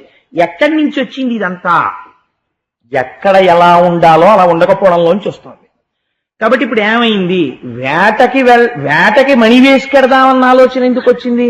కృష్ణుడి మాట వినకపోవడంలోంచి వస్తోంది. ఇది ఎక్కడికి వెళ్ళింది? మణి వేసుకుని వేటకెళ్ళాడు. ఈ మణిని ఎవరు చూశారు? సింహం చూసింది. సింహం ఏం చేసింది? అమాంతం వచ్చి ప్రసేనుడి మీద దూకింది. ఆయన ఎందుకు చచ్చిపోయాడు మీరు బాగా గమనించాలి. వెళ్ళినవాడు దేనికి వెళ్ళాడు? వేటకెళ్ళాడు, ప్రాణిని చంపడానికే వెళ్ళాడు. చంపలేకపోయాడు. ఎందుకు చంపలేకపోయాడు అంటే అవతలవాడి మెడలో ఉన్నటువంటి మణిని గ్రసించడం మీద యువతల ఉన్న ప్రాణి ఎందుకు క్రౌర్యం అంత పెరిగిపోయింది. చంపైనా లాగేయాలని మీదపడి చంపేసి ఆ మణిని తీసుకుని నోట కరుచుకుని వెళ్ళిపోతోంది సింహం. వెళ్ళిపోతుంటే అట్నుంచి జాంబవంతుడు వస్తున్నాడు. ఆయన ఇప్పటివాడు కాడు, త్రేతాయుగం నాటి ఆయన రామచంద్రమూర్తిని సేవించాడు. జాంబవంతుడు అంటే రామాయణంలో అలాంటి క్యారెక్టర్ ఇంకోటి ఉండదు, అంతటి మహానుభావుడు. ఆయన ఎటువంటి వాడో తెలుసా అండి? వామనమూర్తి బ్రహ్మాండములు నిండిపోయి పెరిగిపోతుంటే అటువంటి వామనమూర్తికి ఇంత మంచి అవకాశం ఎక్కడొస్తుందని 21 మార్లు ప్రదక్షిణం చేశాడు. అంటే ఎంత గొప్పవాడో చూడండి. నిజంగా అంతటి శక్తి సంపన్నుడు. సుందరకాండ దగ్గరికి వచ్చేటప్పటికి ఆయన అన్నాడు, అప్పుడు త్రివిక్రమావతారానికి 21 మార్లు ప్రదక్షిణం చేశాను ఆయ్ హనుమా, ఇప్పుడు మోకాళ్ళ నొప్పులు వెళ్ళలేను, 100 యోజనాలు దాటి నువ్వు వెళ్ళగలవాయ్ అన్నాడు. అంతటి వాడు జాంబవంతుడు. ఆ జాంబవంతుడికో వెర్రి కోరిక పుట్టింది. యుద్ధంలో సముద్రానికి సేతువు కట్టి రామచంద్రమూర్తి ఆవలివేపుకి వచ్చి దశకంఠుడి యొక్క 10 తలకాయలు కోసేస్తున్నప్పుడు, రామాయణం మీరు విన్నారు కదా, యుద్ధకాండలో రామరావణ యుద్ధం జరుగుతున్నప్పుడు మిగిలిన వాళ్ళందరూ ప్రేక్షకులు, ఇంకా యుద్ధం చేయలే. అసలు ఇలాంటి యుద్ధం చూడకపోతే ఎలాగని అందరూ అవతల బారేసి ధనస్సులు బాణాలు కూర్చుని చూడడం మొదలెట్టారు. వాల్మీకి మహర్షి ఉపమానం చెప్పడానికి ఆయనే సాటి. ఆయన అన్నారు, సముద్రానికి సముద్రం ఉపమానం, రామరావణ యుద్ధానికి రామరావణ యుద్ధం ఉపమానం, దానికి ఉపమానం లేదన్నారు. అలాంటి అస్త్రశస్త్ర ప్రయోగం జరిగింది. చూశాడు జాంబవంతుడు. ఆయనకు ఒక కోరిక పుట్టింది. అబ్బా, ఏమి మొనగాడరా, ఏమి పరాక్రమం రా మహానుభావుడిది, ఏమి యుద్ధం చేశాడరా, ఒక్కసారి ఇంట్లో యుద్ధం చేయాలనుకున్నాడు. అంతా అయిపోయిన తర్వాత రాముడు వచ్చి, ఏమిటి నీ కోరిక అంటే, ఓసారి మీతో యుద్ధం చేయాలనుందన్నాడు. ఆయన మర్యాదా పురుషోత్తముడు. తనకి ఇంత సాయం చేసినటువంటి స్నేహితుడితో సరదాకి కూడా యుద్ధం చేయడు. రామాయణం నేర్చుకున్నవాడు ఇది తెలుసుకోవాలి. నా సుహృత్, నా స్నేహితుడు అని ఒకసారి అన్నాడు అనుకోండి, జీవితంలో అవతల వాడు దారి తప్పితే దారి దిద్దాలి తప్ప అవతల వాడిని ఎట్టి పరిస్థితులలోనూ కూడా పొరపాటు సరదాకి కూడా ఇక దెబ్బలాడకూడదు. సరి స్నేహితుడు నువ్వు అంగీకరిస్తే విడిచిపెట్టంతే కొంతకాలం.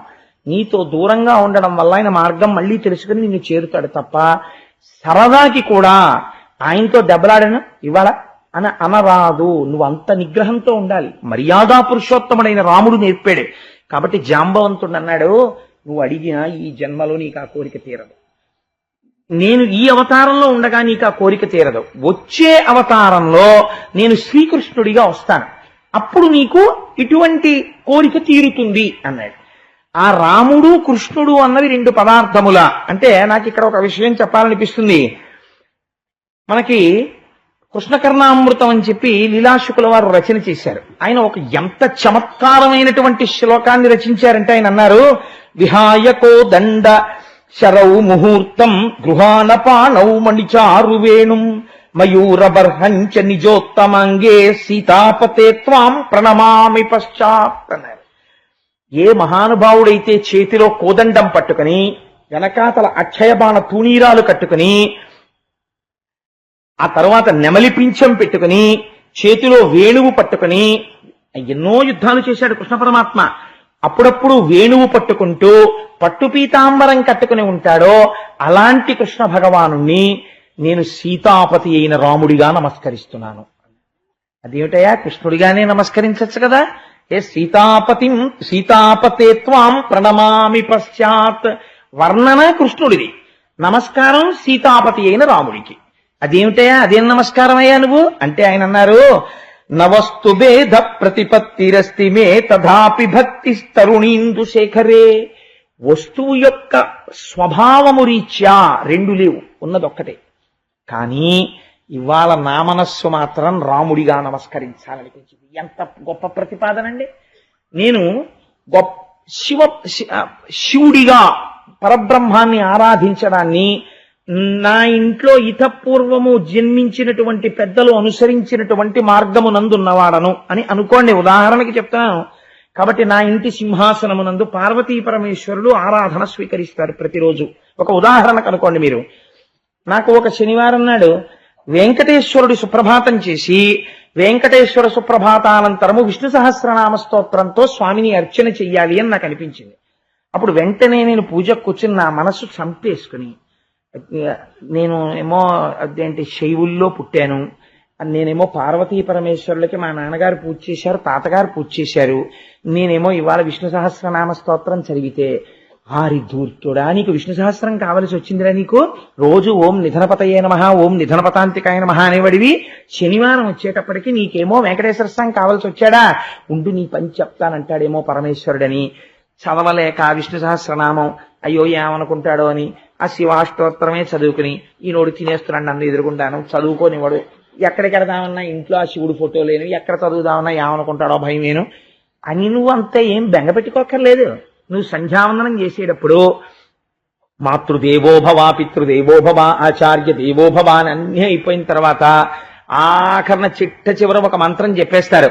అదేంటే ఆ వచ్చినటువంటి గాయత్రిని పంపించేసి, అమ్మా నువ్వు బయలుదేరుతున్నావమ్మా నా నమస్కారములను స్వీకరించి అని ఎవరు కులదేవతయో వారికి నమస్కరిస్తారు. సింహాసనంలో ఉన్న వారికి నమస్కరించి ఒక మాట చెప్తాం, ఈశ్వర ఇవాళ మిమ్మల్ని నేను లక్ష్మీనారాయణులుగా అర్చన చేస్తున్నాను. మీరెవరు పార్వతీ పరమేశ్వరులు, నాకు పార్వతీ పరమేశ్వరులు ఇవాళ లక్ష్మీనారాయణులుగా నా పూజ స్వీకరిస్తున్నారు. ఏమి తేడా వచ్చిందండి? ప్రమాదం ఏం లేదు. మీరు ఇలా అనగానే తెల్లగా ఉన్నటువంటి శంకరుడు నల్ల మబ్బులా వెంకటేశ్వరుల్లా కనపడతాడు.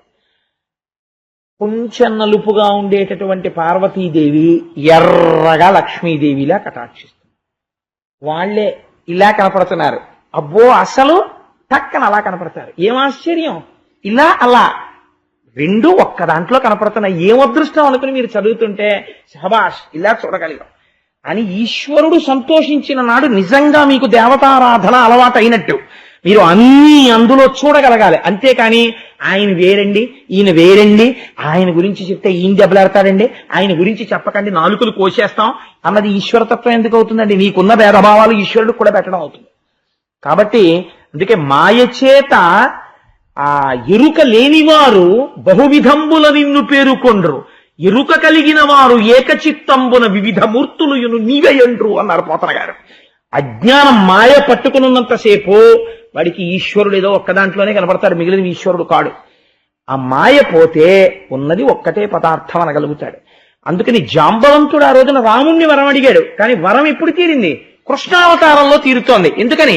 వస్తురీత్యా పదార్థం ఒక్కటే. అదే రాముడు కృష్ణుడిగా వచ్చాడు, రాముడిగా ఎందుకు తీర్చాడు? మర్యాదా పురుషోత్తముడిగా ఉన్నాడు, స్నేహితుడితో యుద్ధం చేయడు. ఏమి ధర్మం అండి ఈశ్వరుడిది! ఎక్కడ ప్రవర్తించినా లోకానికో పాఠం చెప్తాడు ఆయన. అందుకని నిన్ను కృష్ణావతారంలో నీ ముచ్చట తీరుస్తానన్నాడు. ఇప్పుడు ఆ ముచ్చట తీరాలి. కాబట్టి ఇప్పుడు ఏమైంది? ఆ సింహం మణిని పట్టుకుని పోతూ ఉంటే జాంబవంతుడు చూశాడు. చూసి జాంబవంతుడు వెళ్లి సింహంతో యుద్ధం చేశాడు. జాంబవంతుడి బలం ముందు ఓ సింహం ఎక్కడ ఆగుతుంది? సింహాన్ని చంపి జాంబవంతుడు మణిని పట్టుకుని గుహలోకి వెళ్ళిపోయాడు. జాంబవంతుడికి తెలుసు అది తినే పదార్థం కాదు, అది కేవలము ఒక మణి. కాబట్టి ఇప్పుడు ఆ మణిని ఎక్కడ తీసుకెళ్లి పెట్టాడు అంటే దాన్ని తీసుకెళ్లి కని జాంబవంతుడామణి కొని పోజి సమీప శైల గుహచొచ్చి ముదంబున తన కూరిమిసుతునకు ఘన కేళి కందుకంబుగా చేసె నృప. కొడుకు పుట్టి ఉన్నాడు జాంబవంతుడికి. ఆ కొడుకు ఉయ్యాలలో ఊగుతున్నాడు.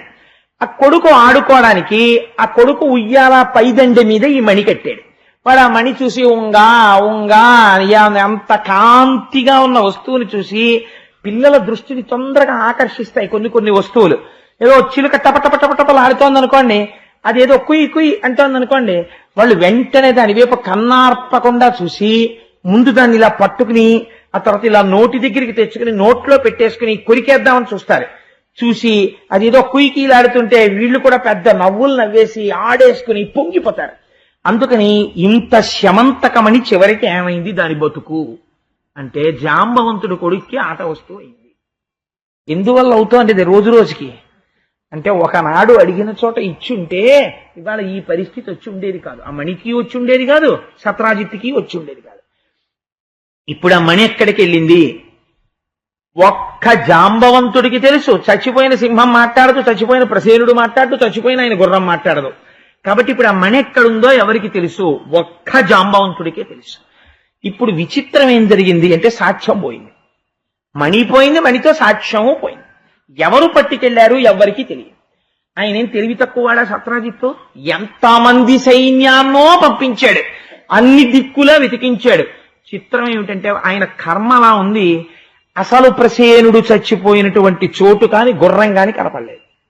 కాబట్టి ఆయన ఏమని ప్రచారం చేశాడంటే, నన్ను ఇంతకు ముందు ఈ మణి ఇమ్మని కృష్ణుడు అడిగాడు, నేను ఇవ్వను అంటే అందుకే ఆ రోజున పెద్ద బలవంతం చేయలేదు, పోన్లేండి మీరే ఉంచుకోండి అన్నాడు. మనం ఎలా అయినా కొట్టేయగలం అనుకున్నాడు. అని అప్పటి నుంచి బహుశः ఈ మణిని తస్కరించడానికి ప్రణాళిక వేశాడు. వేసి నా తమ్ముడు ఆ మణి పెట్టుకుని వేటకు వెడుతుంటే కృష్ణుడే ప్రసేనుణ్ణి సంహరించి ఆ మణిని అపహరించాడు అని కనపడ్డ వాళ్ళందరికీ చెప్పడం మొదలెట్టాడు. పాపం ఎక్కడ ప్రారంభం అవుతుందో తెలుసా అండి?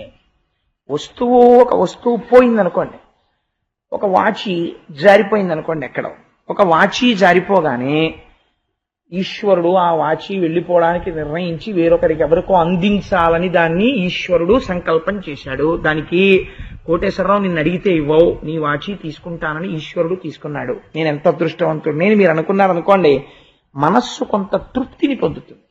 లేకపోతే ఏమవుతుందంటే వాచి ఎందు తాదాత్మ్యత పొందేశారనుకోండి, నేను అన్వేషించడం తప్పని నేను అంటలేదు, వాచి ఎక్కడ పడిపోయిందని వెతుక్కోవచ్చు, నేను తప్పట్టలేదు. కానీ వెంటనే నిన్నను కోటేశ్వరారు ఎన్నేళ్ళయిందండి మీ వాచి, ఇన్నేళ్ళైనా బాగుంది అన్నవాడి మీదకి దృష్టి వెళ్ళిపోయింది అనుకోండి, వాడు కానీ ఏమైనా కొట్టేశాడా అని మీరు అనుకున్నారనుకోండి, వాడు భక్తుడు అనుకోండి, ఇంకో పాపం మూట, ఇంకో 100 వాచీలు పోవడానికి కావలసినంత పాపం సిద్ధం. మనం ఏం చేస్తామంటే మనకు ఉండేటటువంటి బుద్ధి యందు ఉండే పొరపాటు తనం, ఏదైనా ఇంట్లో వస్తువు కనపడలేదనుకోండి, నేను సరిగ్గా వెతికానా అని ఆలోచించాడు. ముందు ఏమంటాడంటే ఎవరో అమాయకులు ఉంటారు, వాళ్ళ మీదకి వెళ్ళిపోతుంది దృష్టి, వెళ్ళిపోయి వాళ్లే తీసేశారేమో అంటాడు. ఆల్ రైట్, 2 రోజులు పోయిన తర్వాత వస్తువు దొరికింది, నువ్వేం ప్రాయశ్చిత్తం చేసుకుంటావు? నువ్వు ఎవరిని ఈ మాట అన్నావో వాళ్ళ దగ్గరికి వెళ్ళి నువ్వు చెప్పగలవా, 2 రోజుల క్రితం ఈ వస్తువు కనపడనప్పుడు నిన్ను నేను అనుమానించాను, కానీ ఆ వస్తువు దొరికింది, నిన్ను నేను అలా అనుమానించినందుకు నన్ను క్షమించు అని చెప్పగలిగిన సంస్కార బలం నీకుందా? నేను ఖచ్చితంగా చెప్తా ఉండదు, అలా చెప్పలేదు. కానీ చూసేవాడు ఉన్నాడుగా, వాడు ఆ మూటంతా ఎత్తి భుజం మీద పెడతాడు, ఈ అనుమానంతో చేసినటువంటి పాపం అంతా. కాబట్టి ఏమవుతుంది అంటే ఇప్పుడు వెళ్ళి మణిలోంచి ఎన్నిన్ని పాపాలు పెరుగుతున్నాయో చూడండి. ఇప్పుడు ఎవరి వైపు చూపించాడు? కృష్ణుడి వైపు చూపించాడు. ఈశ్వర నింద మొదలెట్టాడు, భగవంతుడికి చౌర్యాన్ని అంటగట్టాడు. అసలు ఎవరిచ్చారు అది? సూర్యనారాయణుడు ఇచ్చాడు. సూర్యనారాయణుడు ఎవరు? కృష్ణనారాయణుడే. ఆయన ఈయన ఒకటే. ఆయన ఇచ్చింది ఆయన తీసుకున్నాడు అనుకోండి, దొంగతనం ఎందుకు అవుతుందండి? నువ్వు కొన్నాళ్ళు ఉంచుకోవా, ఆయన ఇచ్చాడు తీసేసుకున్నాడు, దొంగతనం అవుతుంది? అది అవదసలు. కానీ కృష్ణుడి యందు నేరారోపణ చేశాడు, కృష్ణుడే దొంగిలించాడు, కొత్త పాపం బయలుదేరి. ఇప్పుడు ఈ కొత్త పాపం బయలుదేరితే కృష్ణుడు తన మీద వచ్చినటువంటి అపనింద పోగొట్టుకోవాలి అనుకున్నాడు. ఈ అపనింద పాపుకోవడం కోసమని ఆయన ప్రయత్నం ప్రారంభం చేశాడు. ప్రారంభం చేసి అసలు ఎవరు వేసుకెళ్లారు రామని అని అడిగాడు. అదిగోనండి ఆయన పట్టుకెళ్ళాట, ఆ ప్రసేనుడు వేసుకెళ్ళాడు. సరే పదండి అడవిలోకి. తన బంధుమిత్రాదులందరినీ తీసుకుని బయలుదేరాడు. ఎందుకంటే ముందు వాళ్ళు నమ్మాలి, అందుకని బంధుమిత్రులందరితో కలిసి బయలుదేరాడు. ఇదో దురలవాటు ఉంటుంది ప్రపంచంలో. ఇన్నాళ్లు మనతో ఉన్నవాళ్లే చిన్న అనుమానం వచ్చింది అనుకోండి, అలా చేయడు నా స్నేహితుడు అండం. ఆ కోటేశ్వరరావు గారు అర్జెంటుగా కావలసి వచ్చి 100 రూపాయల కాగితం చిల్లర మార్చుకోవడానికి ఒక కనపడని వెళ్ళకూడని చోటుకు వెళ్ళి 100 రూపాయల చిల్లర తీసుకున్నాడు అనుకోండి అనుకోకుండా. ఆ సమయంలో అక్కడ చూశారనుకోండి, కోటేశ్వరారిని ఎక్కడ చూసినా తెలుసా అండి అని అనేకూడదు. యుక్తాయుక్త విచక్షణ ఉండాలి. ఏ పరిస్థితులలో అక్కడ నిల్చోవలసి వచ్చిందో అది చూడకుండా నేరారోపణ చేసేయడమే. అందుకని మిత్రుడి మీద మాట అన్నారనుకోండి, నేను నిక్కచ్చిగా చెప్తున్నాను నా మిత్రుడు ఆ పని చేయడో అని నువ్వు అనగలగాలి. అది మిత్రత్వం అంటే. అనడు, ఎందుకున్నాడో నేను కనుక్కొస్తానుండండి అని అనగలగాలి మీరు స్వతంత్రంగా. అది ధైర్యం. పూరికంటే స్నేహితుడంటే అది. రేపు కుచేలోపాఖ్యానంలో చూద్దరు కానీ స్నేహితుడంటే ఎలా ఉంటాడో కృష్ణ భగవానుడు. కాబట్టి ఇప్పుడు ఈ బంధుమిత్రులందరికీ అనుమానం తీరాలి, అన్వేషణ మొదలు పెట్టాడు. చూడండి ఏ స్థితికి వచ్చిందో ఈశ్వరుడి స్థితి. ఎందుకని? ఒకరిని అడిగినటువంటి పాపానికి. లోకం పోకడ ఎలా ఉంటుందో చూపిస్తున్నారు, మోహబుద్ధి ధనమునందు ఎలా ఉంటుందో చూపిస్తున్నారు.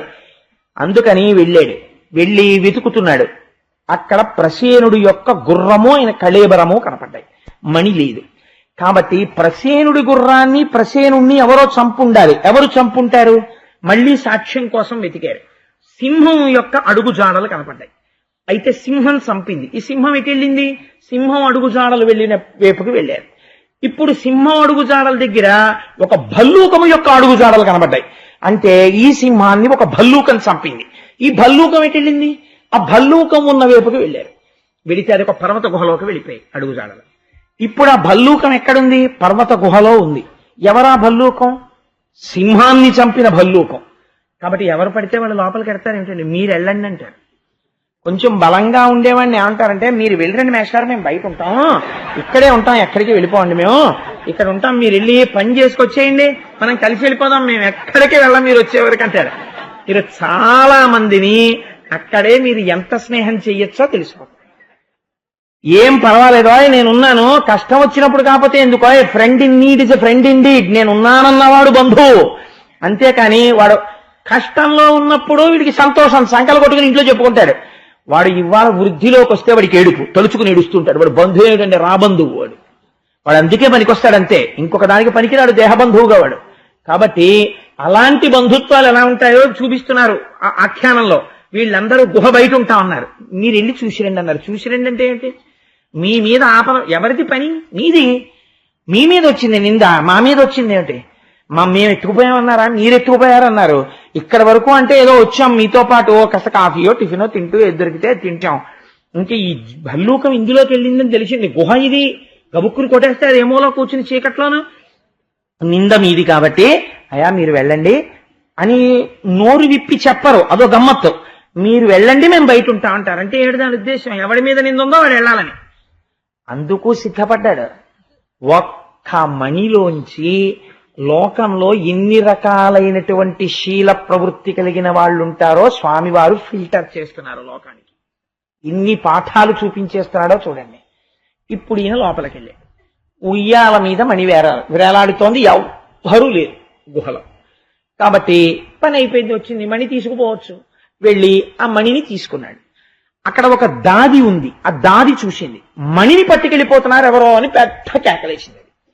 కేకలు వేసేటప్పటికి లోపల పడుకున్నటువంటి జాంబవంతుడు బయటికి వచ్చాడు. మణిని పట్టుకుపోతున్నాడు అన్నదే చెవిన వినపడింది తప్ప ఆకార స్వరూపముల చేత తన స్వామి అని గుర్తించలేక కలియబడ్డాడు. కలియబడితే లోపల కొన్ని రోజుల పాటు భయంకరమైన యుద్ధం జరుగుతోంది. వీళ్ళు ఏమన్నారు? మేము ఉంటాం, మీరు వెళ్ళండి అన్న వాళ్ళు ఉన్నారు కదా. వీళ్ళు ఏమన్నారంటే, లోపల ఒక అనుమానం ఒకటి మొదలవుతుంది. ఏమిటో తెలుసా అండి? లోపలికి వెళ్ళిన వాడు ఇన్నాళ్ళైనా రాలేదు, వాడు రావట్లేదు, అది వస్తే మనము ఉండం కదా. అందుకని ఎందుకు వచ్చింది? వాడు వెళ్ళి ఇంకా రాలేదని చెప్పేస్తే గొడవ వదిలిపోతుంది. వస్తే వస్తాడు, బయటకు వచ్చిన వాడు రాడేంటి ఊళ్ళోకి అని నచ్చ చెప్తారు. లోకం యొక్క తీరు ఎంత గమ్మత్తుగా ఉంటుందో చూడండి. కాబట్టి ఏం చేశారు? అందరూ కలిసి ఊళ్ళోకి వెళ్ళిపోయారు ద్వారక. వీళ్ళందరి కోసం ఆయన మధుర నుంచి ద్వారక తీసుకొచ్చాడు, ఒక్కళ్ళకి దెబ్బ తగలకుండా. ఆయన వచ్చే వరకు ఒక్కడు బయట కాపున్నాడు. ఇది విచిత్రం. కాబట్టి ఏం చేశారు అంటే, వీళ్ళందరూ వెళ్ళిపోయారు ద్వారక. వెళ్ళిపోయి ఏం చేశారు అంటే, వెళ్ళి అంతఃపురంలో ఉన్న వాళ్ళకి చెప్పారు, లోపలికి వెళ్ళాడండి, చాలా రోజులైంది బయటికి రాలేదు. కాబట్టి ఏమనుకుంటారు ఉన్నవాళ్ళు? వెంటనే ఒక ఆలోచనకు వచ్చేస్తారు, కృష్ణుడు శరీరమును వదిలిపెట్టాడు అని. ఇంకా ఒక చిన్న ఆశ, కృష్ణుడు బ్రతికున్నాడేమో. ఇది మీరు బాగా పట్టవలసినటువంటి రహస్యం ఒకటి ఉంది ఇక్కడ. ఇప్పుడు కృష్ణుడు ఏ స్థితిలో ఉన్నాడని ఆయన ఆత్మీయులు నమ్ముతున్నారు, ఆయనకి చెందిన జనం నమ్ముతున్నారు, నిజమైన వాళ్ళు, రుక్మిణి మొదలైన వాళ్ళు. ఆయన ప్రమాదమునందున్నాడు అని నమ్ముతున్నారు. ఇప్పుడు ఈ ప్రమాదము నుంచి ఎవరు ఉద్ధరిస్తారు? ఇప్పుడు రుక్మిణీదేవి అంతఃపుర జనం కలిసి ఎవరిని స్తోత్రం చేశారో తెలుసా అండి? దుర్గాదేవిని స్తోత్రం చేశారు. ప్రమాదం జాతకంలో ముంచుకొస్తుంటే ఉద్ధరించగలిగిన శక్తి ఈ లోకమునందు ఎవరికి ఉన్నది? దుర్గకే ఉన్నది. అందుకే కృష్ణావతార ఘట్టమంతా కృష్ణుడు దుర్గా పక్కపక్కన వెళ్ళిపోతుంటారు. మీకు ఎన్నో సందర్భాల్లో నేను చూపించా కృష్ణజననం దగ్గర నుంచి. ఇప్పుడు దుర్గా స్తోత్రం చేస్తున్నారు. అందుకే రేపటి రోజున గోవింద స్వామిని ఇక్కడ అభిషేకం చేసినప్పుడు దుర్గా సూక్తంతో కూడా అభిషేకం చేస్తారు ఆయనకి. ఆయన మించి దుర్గా సూక్తం జరుగుతుండగా మీరు పోసిన పాల వలన శక్తి కాదు, సుస్వరంతో సుబ్రహ్మణ్య శర్మ గారు ఇతర పండితులు కూర్చుని విద్వాంసులు చదువుతారు ఆ సూక్తాలు. ఆ రోజున అమలాపురం నుంచి ఘనాపాటీలు వస్తున్నారు. పరమాత్మకి వేదం అంటే ఇష్టం. ముందు సాయంకాలం ఒక అరగంట సేపు ఘనాపాటీలు కూర్చుని వేదం చదువుతారు. తర్వాత వారు అభిషేకం చేస్తారు. ఈ అభిషేక తీర్థాన్ని మీ అందరికీ ఇస్తారు. ఆ రోజు ఉదయం స్వామి రాగానే నైవేద్యం పెట్టి ఇవ్వడానికి పరమాన్నం కోసమని పాలు, పరమాన్న పదార్థములు, తిండి అని ఎందుకన్నావో తెలుసా అండి? గోవిందుడిగా అభిషేకం చేసినప్పుడు ఇంద్రుడు ఒక్కడే చేయలేదు. కామధేనువు పాలిచ్చింది, ఆకాశగంగ నీళ్లు తెచ్చారు. ఆయనని గోవిందా అని ఎవరో ఒక్కరు పిలిస్తే సరిపోదు. అందుకే అభిషేకం పూర్తయ్యాక తులసితో అర్చన జరుగుతున్నప్పుడు మనందరం కలిసి విష్ణు సహస్రం చెప్తాం. 12వ తారీఖు సాయంకాలం అందరం విష్ణు సహస్రం చెప్తుండగా ఆయన పాదాల మీద తులసి పడుతుంది. ఆయనకి అభిషేకం చేసిన తీర్థం అందరికీ ఇచ్చి పంపిస్తాడు. ఆయనతో కలిసి నడిచి వస్తాం ఆ రోజు ఉదయం రథంలో. రథయాత్ర అంటే పరమాత్మతో కలిసి నడుచుట. ఆ రోజున ద్వారకలో ఆయన వెడుతున్నప్పుడు సాత్యకి మొదలైన వాళ్ళు ఎలా వెళ్ళారో అలా మనం కూడా ఒక్కసారి భాగవతం విన్నందుకు కృష్ణుడితో నడుస్తాం ఆ రోజున. దానికి ఒక పరమార్థం ఉండాలి. అందుకని చంద్రశేఖర పరమాచార్య స్వామి వంటి మహాపురుషుడి ఆశీర్వచనంతో ప్రతిష్ఠ జరిగిన మహాగణపతి దేవాలయం నుంచి అయ్యప్ప స్వామి దేవాలయం వరకు కృష్ణ పరమాత్మ రథంతో కలిసి వస్తాం. వచ్చి ప్రసాదం పుచ్చుకుని ఇంటికెళ్ళి సాయంకాలం వచ్చి మళ్ళీ అభిషేకం చూస్తాం. రూపాయి ఎవరు కట్టక్కర్లేదు. ఏమైనా ఇస్తే ఆ పాయసానికి పాలు అవి తీసుకొచ్చి ఉదయం 6 గంటలకు ఇవ్వడమే. నేను ఎందుకు ఈ విషయం మనవి చేశానంటే, ఇప్పుడు ప్రమాదము నుంచి ఎవరు గట్టెక్కించారు అంటే దుర్గమ్మని స్తోత్రం చెయ్యగానే ఆవిడ మాట్లాడింది. ఏమని మాట్లాడింది అంటే, కృష్ణుడు ప్రమాదమునందు లేడు, కృష్ణుడు వచ్చేస్తాడు, మీ అందరికీ త్వరలోనే ఆయన దర్శనం అవుతుంది, తొందరపడవద్దు అని చెప్పింది. ఆర్తి ఇక్కడుండి ప్రార్థన చేస్తే భగవంతుడు ఏదో ఒక రూపంతో పలికి తీరుతాడు. ఇప్పుడు ఈ మాట విని అంతఃపురంలో ఉన్న వాళ్ళందరూ సంతోషిస్తున్నారు. యుద్ధం చేశాడు డస్సిపోయి ఒంటిలోంచి రక్తం కారుతుండగా క్రింద పడిపోయాడు జాంబవంతుడు. ఇప్పుడు పడిపోయిన తర్వాత ఇంతటి నన్ను ఓడించిన వాడెవరు అని చూశాడు. ఇప్పుడు జ్ఞాపకానికి వచ్చింది, త్రేతాయుగంలో ఏ మహానుభావుడు, ఒక యుగం అయిపోయిందండి అప్పటికి. ఆ త్రేతాయుగంలో ఏ మహానుభావుణ్ణి మేమందరం సేవించక సముద్రమంతటిది దారిచ్చిందో, కోదండానికి బాణం సంధిస్తే ఎవరు లంకాపట్టణాన్ని చేరి అరివీర భయంకరుడై 10 తలల దశకంఠుణ్ణి పరిమార్చాడో ఆ మహానుభావుడు నాకు వరమిచ్చాడు కృష్ణావతారంలో కోరిక తీరుస్తానని. ఆ కృష్ణుడు ఆ రాముడు ఒక్కడే. నన్ను కన్న తండ్రి, నీతో కలిసి ఆ రోజు తిరిగాను, నా ముచ్చట ఇవాళ తీర్చావు, ఏమి సంతోషం అని ఆయన పాదాల మీద పడి స్తోత్రం చేశాడు. రామా, ఇవాళ కృష్ణుడిగా దర్శనమిచ్చావా నాకు అని. ఏం అదృష్టవంతుడండి జాంబవంతుడు, ఎవరుంటారు అటువంటి స్థితిని పొందిన వాళ్ళు అని స్తోత్రం చేసి పొంగిపోయి, రామా నేనేమి ఇవ్వగలను, మీరు ఇవాళ ఇక్కడికి వచ్చారు అంటే, రామా అని నేను అన్నప్పుడు కృష్ణ అని మీరు అనుకోండి, నేను ఆనందంలో రామా అనేస్తున్నాను కాబట్టి కృష్ణ మీరు వచ్చారు, పరమ సంతోషం కాబట్టి ఈ శమంతకమణిని మీరు స్వీకరించండి. ఈ మణితో పాటు నాకు ఒక కుమార్తె ఉన్నది జాంబవతి అని, ఆ కుమార్తెని కూడా మీరు స్వీకరించి పాణిగ్రహణం చెయ్యండి, కృష్ణ పరమాత్మకి మామగారినయ్యాను అని సంతోషిస్తానని జాంబవతినిచ్చి వివాహం చేసి శమంతకమణినిచ్చి పంపించారు. పంపిస్తే ఇప్పుడు ఒక మణి కోసం వెళ్ళిన వాడు 2 మణులతో తిరిగి వచ్చాడు. ఒకరు కన్యామణి, ఒకరు శమంతకమణి, రెండూ పట్టుకుని ఇంటికి వచ్చాడు. ఇంటికొచ్చి బలరాముడు మొదలైన వాళ్ళందరితో సభ చేసి ఆ సత్రాజిత్తుని పిలిచి అందరూ చూస్తూ ఉండగా అక్కడికి తీసుకొచ్చి, నేను అపహరించాను, నేను తీసుకెళ్లానని ఆ రోజున అన్నావు, ఇదిగో జాంబవంతుడు తీసుకెళ్లాడు, ఆ మణి ఆ రోజున అలా వెళ్ళిపోయింది, ఇదిగో ఈ మణి తీసేసుకో అని సత్రాజిత్తుకి శమంతకమణినిచ్చి పంపించేశాడు.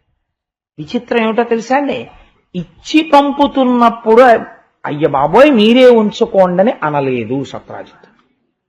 చక్కగా పట్టుకుని ఇంటికి వెళ్ళిపోయిన కొన్నాళ్లకి కనపడ్డ వాళ్ళందరూ మాట మొదలెట్టారు.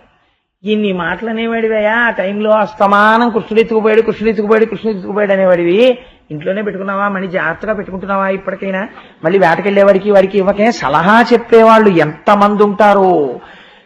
అసలు ముందు అన్నిటికన్నా ఇబ్బంది ఎందుకు వస్తుందో తెలుసా అండి, అనారోగ్యం వస్తే అనారోగ్యం వల్ల ఇబ్బంది కాదు, సలహా చెప్పేవాళ్ళ వల్ల ఇబ్బంది. అసలు ఇప్పుడైతే ప్రపంచంలో ఇంకా కొత్త ఇబ్బందులు కూడా వచ్చేసాయి. ఎవడైనా నేరకపోయి హాస్పిటల్కి వెళ్ళాడు, బయట ఎన్ని రకాలైన విచిత్రమైనటువంటి విషయాలు. అసలు ఆ వెళ్ళినటువంటి వాడి విశ్వాసాన్ని ఆ అవకాశాన్ని ఆసరా తీసుకుని విశ్వాసాన్ని దెబ్బ కొట్టేవాళ్ళు కూడా ఉంటారు. అంతంత విచిత్రమైనవి. అలా చెయ్యొచ్చా చేయకూడదా అన్న యుక్తాయుక్త విచక్షణ కూడా పోయింది ప్రపంచంలో. ఆ స్థితికి వచ్చేసింది ఇవాళ. కాబట్టి మీరు ప్రాజ్ఞులు గ్రహించే ఉంటారు. కాబట్టి ఆ మహానుభావుడు అనారోగ్యం వస్తే సలహా చెప్పేవాడు ఉంటాడు, ఆపద గట్టెక్కిన తర్వాత ఈ మాట మీరు అలా చేయకండి అని చెప్పేవాళ్ళు చాలా మంది ఉంటారు, గజేంద్రుడికి షేక్ హ్యాండ్ ఇచ్చిన ఏనుగుల్లాగా. కాబట్టి వీళ్ళందరూ ఏం చేశారు అంటే గబగబా వచ్చి సలహాలు మొదలెట్టారు. ఈ మాట వేటకి వెళ్ళినప్పుడు మీ తమ్ముడని వాడని వీడని మణులేయకండి, ఎంత పాపం మూట కట్టుకున్నారో, మహానుభావుడు పుట్టినప్పటి నుంచి పూతన్ని చంపాడు, శకటాసురుని చంపాడు, ఆయన కర్మ మీ మణి ఆయనకి ఎందుకు వచ్చిందండి అని ఇంతమంది చెప్పగా చెప్పగా చెప్పగా ఒక పశ్చాత్తాపం బయలుదేరింది సత్రాజిత్తుకి. పశ్చాత్తాపంతో ఒక చిత్రమైన మాట అన్నాడు, మితభాషిత్వము మానియే లహరపై మిథ్యాభియోగంబు చేసితి. ఈ పద్యాలండి బాగా చదివి బాగా అర్థం చేసుకోవాలి. మితభాషిత్వము మాని, తొందరబడి మాట్లాడేశాను ఇంట్లో వస్తూ కనపడకపోగానే. ఆనాడు ఎందుకు నిగ్రహించుకోలేకపోయాను ఆ మణి దొరికే వరకు? మితభాషిత్వము మాని ఏల హరిపై మిథ్యాభియోగంబు చేసితి. కృష్ణుడు ఎత్తుకుపోయాడు, కృష్ణుడు ఎత్తుకుపోయాడు, కృష్ణుడు ఎత్తుకుపోయాడు అని అనవసరంగా అన్నానే, పాపం ఆయన మీద నేరం పెట్టానే. పాపాత్ముడా, అర్ధలోభుడను, దుశ్చిత్తుండా, మత్తుండా, దుర్మతి, ఈ దేహము కాల్చని ఏ స్థితికి వచ్చాడో చూడండి. ఏ మణిని ఇవ్వనన్నాడో ఆయన ఏమంటున్నాడంటే, నా అంత అర్ధలోభుడు ఎక్కడుంటాడు? అంత కష్టపడి మణి తెచ్చి నాకు ఇచ్చేశాడు, కృష్ణ మీరు ఉంచండి అని నేను అనలేకపోయాను. మళ్ళీ అర్ధలోభంతో దీన్ని తెచ్చాను. నేను దుర్మతిని, ఎందుకు ఏం చేసుకుంటాను ఇవన్నీ? ఆఖరికి ఈ బంగారం అంతా ఆ ప్రసేనుడు వెళ్ళిపోయినట్టు వెళ్ళిపోయినాడు. ఏం చేస్తుంది ఈ బంగారం నన్ను? ఎందుకు ఈ దేహం, ఎందుకు ఈ తాపత్రయం? కాల్చని, దీన్ని కాల్చడానికి ఆ పనికొచ్చేది. దురితమే మార్గంబున బాయు, ఈ చేసినటువంటి పాప చింతన దేనివల్ల పోతుంది? అందుకే చంద్రశేఖర పరమాచార్య స్వామి తరచు చెప్పేవారు, మనిషికి మాట గొప్పది, దుర్వినియోగం చెయ్యకండి అంటుండేవారు. కాబట్టి దురితమే మార్గంబునన్ బాయు, ఏ గతి కంసారి ప్రసన్నుడై మనుచునన్ కారుణ్య భావంబునన్. ఆ కంసుణ్ణి సంహరించినటువంటి కృష్ణ పరమాత్మ నా యందు ఏ కారణం చేత మళ్ళీ కారుణ్య బుద్ధిని పొందుతాడు, నన్ను ఎలా ఆదరిస్తాడు అని ఆలోచించి ఆలోచించి ఒక విషయం జ్ఞాపకానికి వచ్చింది. జాంబవంతుడు ఏం చేశాడో అదే నేను చేస్తే పోలా అనుకున్నాడు. ఇంట్లో పెళ్లిడికి వచ్చిన పెళ్లి ఉంది సత్యభామ. సత్యభామ మీద అప్పటికి చాలా మంది కళ్ళున్నాయి. అందులో ప్రధానమైన కన్నున్నవాడు శతధన్వుడు. ఎందుకని? సత్యభామ రాజనీతజ్ఞురాలు, యుద్ధనీతజ్ఞురాలు. ఆవిడికి ఎన్నో విద్యలు తెలుసు, అన్నిటినీ మించి గొప్ప సౌందర్యాతిశయము కలిగినటువంటి స్త్రీ. కాబట్టి సత్యభామ అంటే గబుక్కుని మనకి తెలుసున్న కొన్ని విషయాలను దృష్టిలో పెట్టుకుని మీరు ఆవిడ మీద ఒక నిర్ణయానికి వచ్చేయండి. ఆవిడ మహాతల్లి, రేపు విందురుగాని ఆవిడ నరకాసుర వధకెడుతుంది. ఆవిడ ధనస్సు పట్టుకుంటే పోతన గారు పద్యాలు రాశారు. నిజంగా ఏమి పద్యాలు రాయి, పద్యాల తేనె మూటలా అనిపిస్తుంది. అలా చేస్తుంది నరకాసురుడితో యుద్ధం. రేపు చూద్దురుగా నా పట్టు చీర బిగించి ఆ ధనస్సు పట్టుకుని యుద్ధం చేస్తుంటే సత్యభామ ఎలా ఉంటుందో. కాబట్టి ఆ తల్లి నా కుమార్తె అయినటువంటి సత్యభామని, నా దగ్గరున్న శమంతకమణిని రెండింటినీ కాళ్ళు కడిగి కృష్ణ పరమాత్మకి ఇచ్చేస్తాను. నేను చేసినటువంటి దోషాలు అక్కడతో పోతాయి. అమ్మయ్యా అనుకున్నాడు. ఈ అనుకోవడంలో కూడా ఓ గమ్మత్తుంది తెలుసా అండి. సత్రాజిత్తుకు ఒక్కతే కూతురు సత్యభామ, కొడుకులు లేరు. కాబట్టి శమంతకమణి ఎవరికి వెళ్ళాలి? తర్వాత అల్లుడి గారికే వెళ్ళాలి. ముందు నేనే ఇచ్చేసుకుంటే గొడవ వదిలిపోతుంది, ఆ పాపం పోతుంది, అల్లుడికి వెళ్ళిపోతుంది. కాబట్టి కృష్ణుణ్ణే అల్లుడిని చేసేసుకుని పాపము పోగొట్టుకోవచ్చు, శమంతకమణిని ఇచ్చేసేయచ్చు. ఇప్పుడు శమంతకమణి నుంచి వచ్చే బంగారం, శమంతకమణి నా కూతురే అనుభవిస్తుంటుంది కదా, నా అల్లుడు నా మనవలే అనుభవిస్తారు కదా. అర్ధలోభుడను అంటున్నాడు కానీ లోపల ఎక్కడో ఇంకా చిన్న ప్రణాళిక మాత్రం ఉంది. ప్రణాళిక పోకుండా లేదు. నేను పెద్దాపురంలో ఉన్నప్పుడు ఒక గమ్మత్తు చూస్తుండేవాడిని. 16 ఫలాల నోము అని ఒక నోము ఒకటి ఉంటుంది. ఎక్కడో ఒక మహానుభావుడు నిజంగా 16 ఫలాల నోము చేయిద్దామని చెప్పి భార్యకి అదేదో అమ్మవారి ఊరు నూకాలమ్మ తల్లి జాతర ప్రతి సంవత్సరం వెడుతుంటాను నేను. ఆ కాండ్రకోట, ఆ కాండ్రకోట నుంచి పెద్ద పనసపళ్ళు ఒంటెద్దు బండిలో వేసి తెచ్చుకుని తన భార్యతో 16 ఫలాల నోము చేయిద్దామనుకుని సంకల్పం చేయగానే, అంటే ఒక ఉదాహరణకి చెప్తున్నాను, ఒక ఆవిడంది, అయ్యో బయట బ్రాహ్మణ్ని పిలిచి ఇచ్చేకయ్యా, మనకి తెలుసున్న ఆయన ఒక ఆయన ఉన్నాడు, ఆయనకి దానం చేసేస్తే అతను పాపం అంత డబ్బు ఉన్నవాడేం కాదు, మేము 16 రూపాయలు ఇచ్చి పండుకో రూపాయికి ఆవిడ కొనేసుకుంటుంది. 16 రూపాయలకి మా కోడలు కొనుక్కుంటుంది, కొనుక్కుని మా కోడలు చేసేసుకుంటుంది 16 ఫలాల్లోమో. ఈ కోడలు దానం చేసేసాక 16 రూపాయలు ఇచ్చి మళ్ళీ ఆయన అవుతాయి. అప్పుడు మా చిన్న కోడలు 16 రూపాయలు ఇచ్చి పుచ్చుకుని మళ్ళీ చేసేసుకుంటుంది. ఇలా 16 రూపాయలు ఇచ్చి 350 మంది చేసేస్తారు. వెర్రేడెవడు? మొదటి కొడుకు తెచ్చినవాడు అవడే. ఎంత చిత్తం! 10 రూపాయలకి బేరం ఆడుకున్న ఆటో ఎక్కాక కనపడ్డ సర్వీస్ టికెట్లు అన్ని 3 రూపాయలకి ఎక్కి కూర్చున్నట్టు. 10 రూపాయలు ఇచ్చేవాడు మోట ఎక్కిన వాడు వాడే, మిగిలిన వాళ్ళందరూ 3 రూపాయలకి ఎన్ని రూట్లో ఎక్కేస్తారు. అలా ఇది అయ్యో మనం ఒక నోము చేస్తున్నాం, ఇలా చెయ్యొచ్చా, దీనికి ఫలితం ఉంటుందా, వాడెవడో తెచ్చి దానం చేయడం ఏమిటి, మనమేమో 16 రూపాయలు ఇచ్చి కొనేసుకుని మళ్ళీ దానం చేయి. ఎందుకు ఈ మోసం, ఎందుకు ఈ టక్కరతనం, ఎందుకు ఈ వక్ర తెలివితేటలు? ఈశ్వరుడు ఇచ్చినప్పుడు చేద్దాం మనం దానం అని అనలేడు. ఎంత ప్రణాళికలో దిక్కుమాలిన నోముల దగ్గర కూడా చాలా ఆశ్చర్యంగా ఉంటుంది. గోదానం అంటాడు, దశదానాలు చేస్తున్నానండి, దశదానాలు చేస్తున్నానండి. పోనీ దశదానాల్లో గోవు ఎదురా గోవు అన్నారు అనుకోండి, గోవు ఏంటంటే 11 రూపాయలు. 11 రూపాయలకి ఆవు తోకలో వెంట్రుక పట్టడం రాదు, కానీ వీడు 11 రూపాయలతో ఆవును దానం చేస్తాట. వీడికి 1 కోటి రూపాయలు ఇచ్చిన నాన్నగారు ఆవుతో కట్టుకుని వైతరిని దాటేట. ఎవరు నమ్మమన్నాడు ఈ కొడుకుని? ఉన్నప్పుడు చేసుకోక గోదానం హాయిగాను, చేసుకోకపోతే ఇదిగో ఇలాగే ఉంటాయి ఈ వెర్రి తెలివితేటలు. అక్కడి నుంచి బయలుదేరాయి. సత్రాజిత్తు దగ్గర కూడా ఈ ప్రణాళిక ఎక్కడో ఉంది. ఈ మాట కృష్ణుడు బయటెట్టాడు ఒక స్థితిలో. కాబట్టి ఏమైంది అంటే తాను చేసుకున్నది ఏదో తనకి దక్కుతుంది, ఆ తర్వాత ఎవడో చేస్తాడనుకున్నది వాడు చేశాడో చేయలేదో ఎవడికి తెలుసు. కాబట్టి అందుకని మణిని పిల్లని కూడా ఇచ్చేస్తాను అన్నాడు. అని ఆయన దగ్గరికి వెళ్ళి కృష్ణ పరమాత్మకి ఒక మాట చెప్పాడు. మణిని కూతునిచ్చి మాధవు పదముల పట్టుకొంటినేని బ్రతుకు కలదు, సంతసించునతుడు సదపాయమగునిది సత్యమితర వృత్తి చక్కబడదు. ఆయన కాళ్ళు పట్టుకుని కన్యాదానం స్వీకరించవయ్యా, మణిదానం స్వీకరించవయ్యా నేను గట్టిగా కాళ్ళు అట్టుకుంటే తప్పకుండా ఒప్పుకుంటాడు. కన్యాదానం చేస్తూ ఈ మణి కూడా ఇచ్చేస్తాడు. అల్లుడు కదా ఇచ్చేసుకుంటాడు. ఒక్కొక్కళ్ళకి ఒక్కొక్క వెర్రి ఉంటుంది.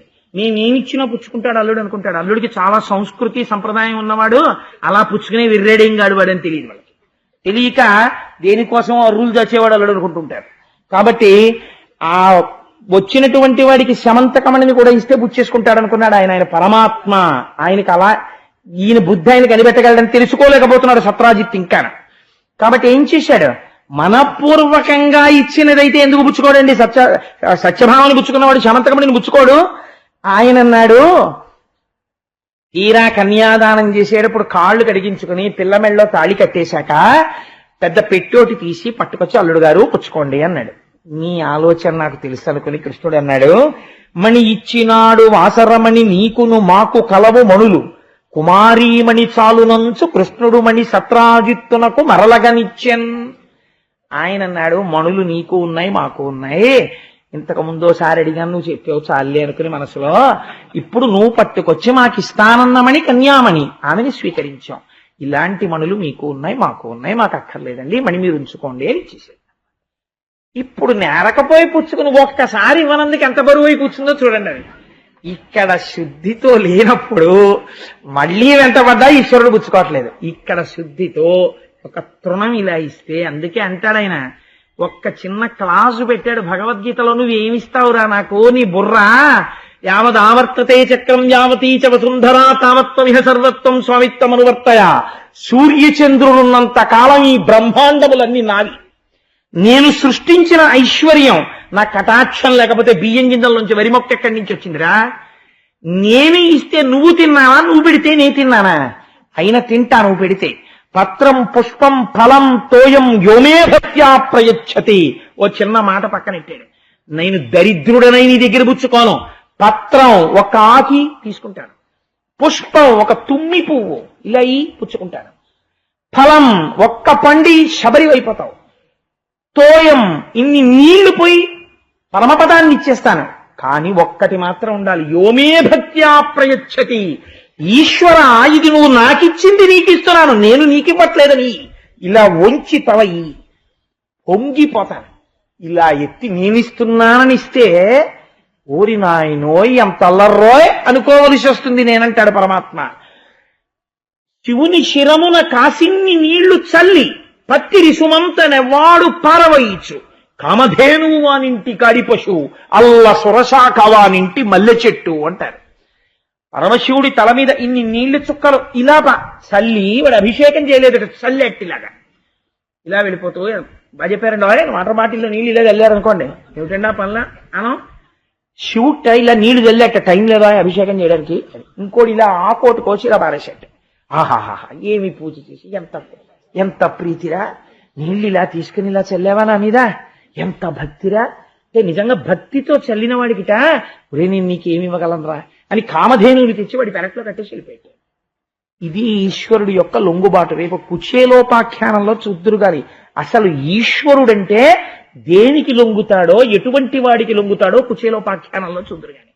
సరే, అందుచేత మీ కోమణులున్నాయి మా కోమణులున్నాయి వద్దులేండి, కన్యామణిని ఇచ్చారు కదా తీసుకుంటాం, ఈ స్యమంతకమణిని మీరు పట్టుకెళ్ళిపోండి మామయ్య గారు అన్నాడు. వీడు మళ్ళీ పెట్టులో పెట్టుకు తెచ్చేసుకుని ఇంట్లో పెట్టుకున్నాడు. కొన్నాళ్ళు అయిపోయింది. అయిపోయిన తర్వాత ఎన్ని విచిత్రాలండి, ఒక్క శమంతకోపాఖ్యానం ఎన్ని మలుపులు తిరిగిపోయిందో. కృష్ణ పరమాత్మ ఇంద్రప్రస్థానికి వెళ్ళారు. ధర్మరాజాదులని ఒకసారి చూసొద్దామని. ఎందుకు ఎడతారు అస్తమానం ఇంద్రప్రస్థానికి అంటే వాళ్ళు ఎప్పుడూ కృష్ణుణ్ణే తలుచుకుంటుంటారు. అందుకని అస్తమానం ఇంద్రప్రస్థానికి ఎడతారు. ఎక్కడ ఈశ్వరుణ్ణి మనసారా తలుచుకుంటున్నామో అక్కడికి అస్తమానం ఈశ్వరుడు అక్కడే కూర్చుని ఉంటాడు. లక్ష్మీదేవి కూడా ఏమిటండి కూర్చోవడం, ఇంటికి రండి అని బతిమాలాలు తప్ప ఆయన రాడు. అందుకని ఏమైంది అంటే ఇంద్రప్రస్థానికి వెళ్ళిపోయి ఆ పాండురాజు మొదలైన వాళ్లతో సంతోషంగా గడుపుతున్నాడు. ఈలోగా ఒక విచిత్రమైనటువంటి స్థితి ఏర్పడింది. కృతవర్మ అక్రూరుడు వీళ్ళిద్దరూ కృష్ణుడికి సామాన్యమైన భక్తులు కారు. అక్రూరుడే, కృతవర్మే. అక్రూరుడు గురించి మీరు విన్నారు కదా, ఆయన పొందిన దర్శనం అటువంటి దర్శనం కాదు. ఈ అక్రూరుడు కృతవర్మ కలిసి ఒక రోజున శతధన్వుణ్ణి పిలిచారు. కృష్ణుడు లేడు ఊళ్ళో, ఇంద్రప్రస్థానికి వెళ్ళాడు. ఏమో నీకు జ్ఞాపకం ఉందా, సత్రాజిత్తు సత్యభామని నీకిచ్చి పెళ్లి చేద్దాం అనుకునేవాడు. శమంతకమణిని కృష్ణుడు తీసుకొచ్చిన తరువాత ప్రసేనుణ్ణి చంపి తీసుకుపోయింది జాంబవంతుడే అని జాంబవంతుణ్ణి గెలిచి శమంతకమణిని తెచ్చి తిరిగి సత్రాజిత్తుకి ఇచ్చాక ఇప్పుడు తీసుకెళ్లి సత్యభామని కృష్ణుడికి ఇచ్చేశాడు. అంటే మాట మార్చేశాడా లేదా, నీకు ఇస్తానన్న పిల్లని ఇవ్వకుండా చేసేసాడా లేడా. కృష్ణుడు ప్రస్తుతం ద్వారకలో లేడు, ఇంద్రప్రస్థానికి వెళ్ళాడు. నీకు ఇదే మంచి అవకాశం, వెళ్ళి సత్రాజిత్తుని చంపేసి శమంతకమణి నువ్వు వెతుకుపో అన్నారు. ఎవరు చెప్పారు ఈ మాట? అక్రూరుడు, కృతవర్మ. ఎటువంటి అక్రూరుడు? అంతటి మహాభాగవతుడు ఈ మాట చెప్పాడు.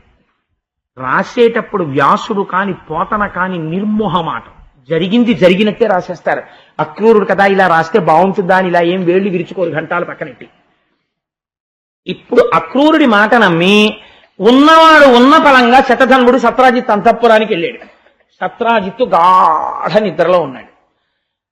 నిద్రపోతున్నవాణ్ణి చంపకూడదు అన్న నియమం కూడా పాటించకుండా ఆ నిద్రపోతున్న వాడి కుత్తుకు కోసేస్తుంటే వాడు పెద్ద కేకలేశాడు పాపం సత్రాజిత్తు. ఆ కేకలు వేస్తుంటే అంతఃపుర కాంతలందరూ పరిగెత్తుకొచ్చారు. అయ్యో అయ్యో అయ్యో అలా చంపకని. చంపేసి పూజామందిరంలోకి వెళ్ళి శమంతకమణికి గుర్రం ఎక్కి పారిపోయాడు శతధన్వుడు. పారిపోయి ఎవరి దగ్గరికి వచ్చాడు? ముందు కృతవర్మ దగ్గరికి వచ్చాడు. వచ్చి నువ్వు చెప్పినట్టే చంపేశాను సత్రాజిత్తుని, ఇప్పుడు ఏం చెయ్యను అన్నాడు.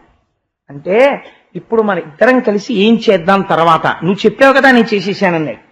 ఇప్పుడు ఏం చెయ్యాలో సలహా చెప్పు, నాకు ఉపకారం చేయను అంటే కృతవర్మ అన్నాడు, అక్కట రామకృష్ణులు మహాత్ములు వారలకెగ్గుసేయగా ఇక్కడ ఎవ్వడోపు వినుమేర్పడ కంసుడు బంధుయుక్తుడై చిక్కడే మున్ను మాగధుడు సేనలతో 17 తోయముల్ దిక్కుల పారడే మనకు దృష్టము వారల లవు వింతయే అన్నాడు. నువ్వు మళ్ళీ ఎప్పుడు మా ఇంటి దగ్గర కనపడకు. ఎందుకో తెలుసా? కృష్ణుడితోటి బలరాముడితోటి వైరమా? నువ్వు చంపింది ఎవరినో తెలుసా? కృష్ణుడి మామగారిని చంపావు. ఊరుకుంటాడా కృష్ణుడు? ఖచ్చితంగా నిన్ను పట్టుకోవడానికి వస్తాడు. పట్టుకోవడానికి వచ్చిన తర్వాత నేను పారిపోతానని నన్ను అడుగుతానేంటి? నేనేం సలహా చెప్పను. నువ్వు ఎక్కడికైనా పో, కానీ ఒకటి చెప్పనా, ఎంతో ప్రయత్నం చేసి కంసుడు ఏమైపోయాడు? 17 మాటలకు వచ్చి దండయాత్ర చేసి జరాసంధుడు ఏమయ్యాడు? నీ బతుకు అదే అయిపోతుంది. నిన్ను కృష్ణుడు వదలడు, నువ్వు మాత్రం ఇంకా మా ఇంటి దగ్గర కనపడకన్నాడు. ఎవరు వెళ్లి సత్రాజిత్తుని చంపమని చెప్పాడో ఆ కృతవర్మ. తెల్లబోయి శతధన్వుడు ఇంత మహాభక్తుడు అనుకున్నాను, ఇంత తేలిగ్గా మాట తప్పేశాడని పరిగెత్తుకుంటూ అక్రూరుడి ఇంటికి వెళ్ళాడు. అక్రూరా ఆ సత్రాజిత్తుని చంపేశాను, శమంతకమణిని తీసుకొచ్చాను, నీ ఇంట్లో శమంతకమణి పెట్టుకో, అది బంగారం పెడుతుంది, నువ్వు ఉంచుకో, నేను మన ఇద్దరం కలిసి పారిపోదాం ఎక్కడికైనా, నాకు ఏదైనా మార్గం చెప్పు కృష్ణుడికి దొరకకుండా అన్నాడు. అంటే అక్రూరుడు అన్నాడు, ఎవ్వడు విశ్వంబునెల్ల సలీలుడై పుట్టించు రక్షించు బులియచేయు, ఎవ్వని చేష్టల ఎరుగరు బ్రహ్మాదులెవ్వని మాయ మోహించు భువనము, ఏడేండ్ల పాపడై ఏ విభుడొక చేత గోరక్షణమునుకనై కొండనెత్తే, ఎవ్వడు కూటస్థుడీశ్వరుడు అద్భుత కర్ముడనంతుండు కర్మసాక్షి, అట్టి ఘనునకు శౌరికి అనవరతము మృఖ్యతముగాక, విద్వేషమునకు మేము వెరతము ఎల్లము, నీ ఒండు వెంట పొమ్ము చాలు 10,000 వచ్చే సఖ్యమునను. ఆయన అన్నాడు, నీకు నీ స్నేహానికి నా స్నేహానికి 10,000 సంవత్సరాలు ఉన్నట్టేరా బాబు, ఇంకా నీతో నాకేమి పని లేదు. ఎందుకో తెలుసా, ఏ మహానుభావుడు లోకాల్ని పుట్టిస్తున్నాడో, లోకాల్ని నిలబెడుతున్నాడో, లోకాల్ని లయం చేస్తున్నాడో, ఏ మహానుభావుడు 7 సంవత్సరాల వయస్సులో కొండనెత్తి 7 రోజులు మోశాడో, ఏ మహానుభావుడు కూటస్థుడో ఈశ్వరుడో అద్భుతమైనటువంటి కర్మములు కలిగినటువంటి వాడో, అటువంటి కృష్ణ పరమాత్మతో వైరం పెట్టుకుని పారిపోతావా? ఎక్కడికి పారిపోతావు? నువ్వు ఇంకెప్పుడూ నా జోలికి రాకు, నీలాంటి వాడితో స్నేహం నాకు అక్కర్లేదు. కృష్ణుడి మామగారిని చంపి నా ఇంటికి వచ్చావా, వచ్చినందుకు నీతో పాటు నన్ను కూడా అంత కాలుస్తాడు, ఇంకెప్పుడూ నా దగ్గర కనపడక అవతల బాగున్నాడు. పైగా నీ స్నేహానికి నా స్నేహానికి 10,000 మెరుగులే వెళ్ళిరా అన్నాడు. అంటే తెల్లబోయి ఇదెక్కడ గొడవని, ఇప్పుడు ఆ శమంతకమని ఒక పెద్ద బరువు, ఇప్పుడు అది దగ్గరుందంటే దానిలోంచి ప్రకాశం వస్తుంది, ఎవడు కనిపెడతాడో అని, పోనీ శమంతకమని నీ ఇంట్లో పెట్టుకోమని దాన్ని అక్రూరుడి ఇంట్లో పారేసి వీడు గుర్రం ఎక్కి పారిపోయాడు శతధన్వుడు. ఈలోగా చచ్చిపోయినటువంటి సత్రాజిత్తుకి కొడుకులు లేరు, సత్యభామం ఒక్కతే కూతురు, అందుకని ఆవిడ తండ్రి యొక్క పార్థివ శరీరాన్ని చూడ్డానికి వెళ్ళింది. అంతఃపుర కాంతలందరూ తల్లులు చెప్పారు, శతధన్వుడే చంపేశాడమ్మా నీ తండ్రిని అని. ఇప్పుడు ఎవరు చెయ్యాలి అంత్యక్రియలు? దౌహిత్రులు చెయ్యాలి, తన కొడుకులు చెయ్యాలి, అందుకని అల్లుడు గారు రావాలి. కాబట్టి ఇప్పుడు ఈ శరీరాన్ని తీసుకెళ్లి తైలద్రోణిలో పెట్టారు. ఎందుకని? కృష్ణుడు రావాలి, అందుకని ఇంద్రప్రస్థానికి కబురు చేశారు. కబురు చేస్తే మహానుభావుడు కృష్ణుడు గబగబా వచ్చాడు. వచ్చి ఈ తైలద్రోణిలో ఉన్నటువంటి శరీరానికి అంత్యేష్టి సంస్కారం చేసేశారు. దేనివల్ల చచ్చిపోయాడు? ఆఖరికి ఆ శమంతకమణికే చచ్చిపోయాడు. చనిపోతే అంత్యక్రియలు చేసేసి కృష్ణ పరమాత్మ ఎవరు చంపారు వీణ్ణిలాగా అని అడిగారు. అడిగితే అదిగో ఆ శతధన్వుడు చంపేశాడు అన్నాడు. ఆ శతధన్వుడు ఎక్కడున్నా పట్టుకుని చంపేస్తానని ప్రతిజ్ఞ చేసి కృష్ణుడు గుర్రం మీద బయలుదేరాడు, బలరాముడు బయలుదేరాడు. బలరామకృష్ణులు ఇద్దరూ తనని తరువుకొస్తున్నారని తెలిసి శతధన్వుడు పరిగెడుతున్నాడు గుర్రం ఎక్కి. ఈ వెనక తరువుకొస్తుంటే మిథిలా నగరం వరకు వెళ్ళిపోయాడు. మిథిలా నగరం వరకు వెళ్ళిపోయిన తర్వాత తన చక్రాన్ని ప్రయోగించాడు కృష్ణ పరమాత్మ. సుధన్వుడు ఆ శతధన్వుడు మరణించి గుర్రం మించి కింద పడిపోయాడు. అప్పుడు కృష్ణుడి దగ్గరికి వెళ్ళి వాడి బట్టలు వెతికాడు, శమంతకమణి కనపడలేదు. అన్నయ్య శమంతకమణి కనపడలేదు, కానీ ఈ శతధన్వుడిని మాత్రం చంపేశాను అన్నాడు. బలరాముడు అన్నాడు, పోన్లే వీడు ఖచ్చితంగా వీడికి బాగా స్నేహితులైన వాళ్ళ ఇంట్లోనే పెడతాడు ఆ శమంతకమణి. నాకు తెలుసున్నంత వరకు వీడికి బాగా స్నేహితులు కృతవర్మ అక్రూరుడు, వాళ్ళిద్దరి దగ్గరే ఉంటుందా శమంతకమణి, వాళ్ళ దగ్గరికి వెళ్ళి అన్నాడు. చెప్పి మిథిలా నగరంలో జనక మహారాజు గారి దర్శనం చేసొస్తాను రా అని జనక మహారాజు గారి దగ్గరికి వెళ్ళాడు బలరాముడు. మిథిలలో జనక మహారాజు గారు ఇచ్చినటువంటి ఆతిథ్యం, వారితో సంభాషణలో కొన్ని నెలలు అక్కడ ఉండిపోయాడు బలరాముడు. బలరాముడు అక్కడుండిపోతే ఇంతటి మహానుభావుడు మిథిలిలో ఉన్నాడు, పక్కన కృష్ణుడు లేడు. ఇదే సమయం గదాయుద్ధం ఆయన దగ్గర నేర్చుకోవాలని దుర్యోధనుడు మిథిల వెళ్ళాడు. వెళ్ళి అప్పుడే బలరాముడి దగ్గర నేర్చుకున్నాడు గదాయుద్ధం అంతా గురువు గారిని చేసుకుని. మిథిలలో బలరాముడు ఉండడం ఎవరికి పనికి వచ్చిందంటే దుర్యోధనుడికి పనికి వచ్చింది కదా యుద్ధం నేర్చుకోవడానికి. ఈలోగా కృష్ణ పరమాత్మ తిరిగి ద్వారకానగరానికి వచ్చారు. ఆ మాట ఈ మాటగా తెలిసిపోయింది. బలరాముడు అనుమానిస్తున్నాడు, అక్రూరుడి ఇంట్లో కానీ కృతవర్మ ఇంట్లో కానీ శమంతకమణి ఉన్నది అని కృష్ణుడికి తెలిసిపోయింది అని. ఏపో ఎల్లుండో కృష్ణుడు తప్పకుండా అక్రూరా నువ్వు శమంతకమణి తీశావా లేదా అని అడుగుతాడు అని శమంతకమణి పుచ్చుకొని అక్రూరుడు ఊరు విడిచిపెట్టి వెళ్ళిపోయాడు. ఇలా జరుగుతుంది అని మీరు ఊహిస్తారా అక్రూరుడి విషయంలో? అలా ఎందుకు చేశాడండి అక్రూరుడు? మీరు ఈ కథ చెప్పి వెళ్ళిపోయారనుకోండి, మా అందరికీ నిద్ర లేకపోతే ఆ పాపం మిమ్మల్ని చుట్టుకుంటుంది కదా, మరి మీరు ఇది పూర్తి చెయ్యొద్దా? ఎందుకు అలా చేశాడు అసలు అన్నది మీరు ఇక్కడ చాలా గుప్తమైన రహస్యం ఒకటి తెలుసుకోవాలి. ఈ రహస్యం తెలుసుకోవాలంటే నేను రామాయణం అయోధ్యకాండలో ఒక సంఘటన మీకు చెప్తే మీరు తొందరగా పట్టుకుంటారు. నేను మీకు ఒక సంఘటన చెప్పి ఇది చెప్తాను, మీరు దాన్ని చక్కగా అన్వయం చేసేసుకుంటారు. అరణ్యవాసానికి రామచంద్రమూర్తి వెళ్ళిపోవడానికి కైకమ్మ కోర్కెలు కోరినప్పుడు భరతుడు కాని శత్రుఘ్నుడు కాని అయోధ్యలో లేరు. మందర మాటలు చెప్పింది, కైకమ్మ వరాలు అడిగింది. అడిగితే రాముడు అరణ్యవాసానికి వెళ్ళిపోయాడు. అరణ్యవాసానికి వెళ్ళిపోయిన తర్వాత భరతుడు వచ్చాడు మేనమామ గారి ఇంటి నుంచి. మీరు విన్నారు కదా రామాయణం. ఒక రోజున వీళ్ళిద్దరూ ఇలాంటి సమయంలో ఇటువంటి చీకటి పడుతుండగా అంతఃపురం గోడ దగ్గర కూర్చుని ఏడుస్తున్నారు భరత శత్రుఘ్నుడు. ఎంత బాధ కలిగింది! మహానుభావుడు ధర్మమూర్తి రాముడు అరణ్యవాసంలో ఉన్నాడు, మనం ఇలా ఉండిపోయాము, మా అమ్మ ఎందుకు అడిగింది ఈ వరాలని? ఇంత మంచి సలహా ఇచ్చినందుకు మందరకి కైకమ్మ దాని గూనికి బంగారు తొడుగు చేయించింది. అదేదో పెద్ద సింహతలాటంలాగా గూనికి బంగారం తొడిగెట్టుకుని మెట్లు దిగుతోంది ఆ మందర.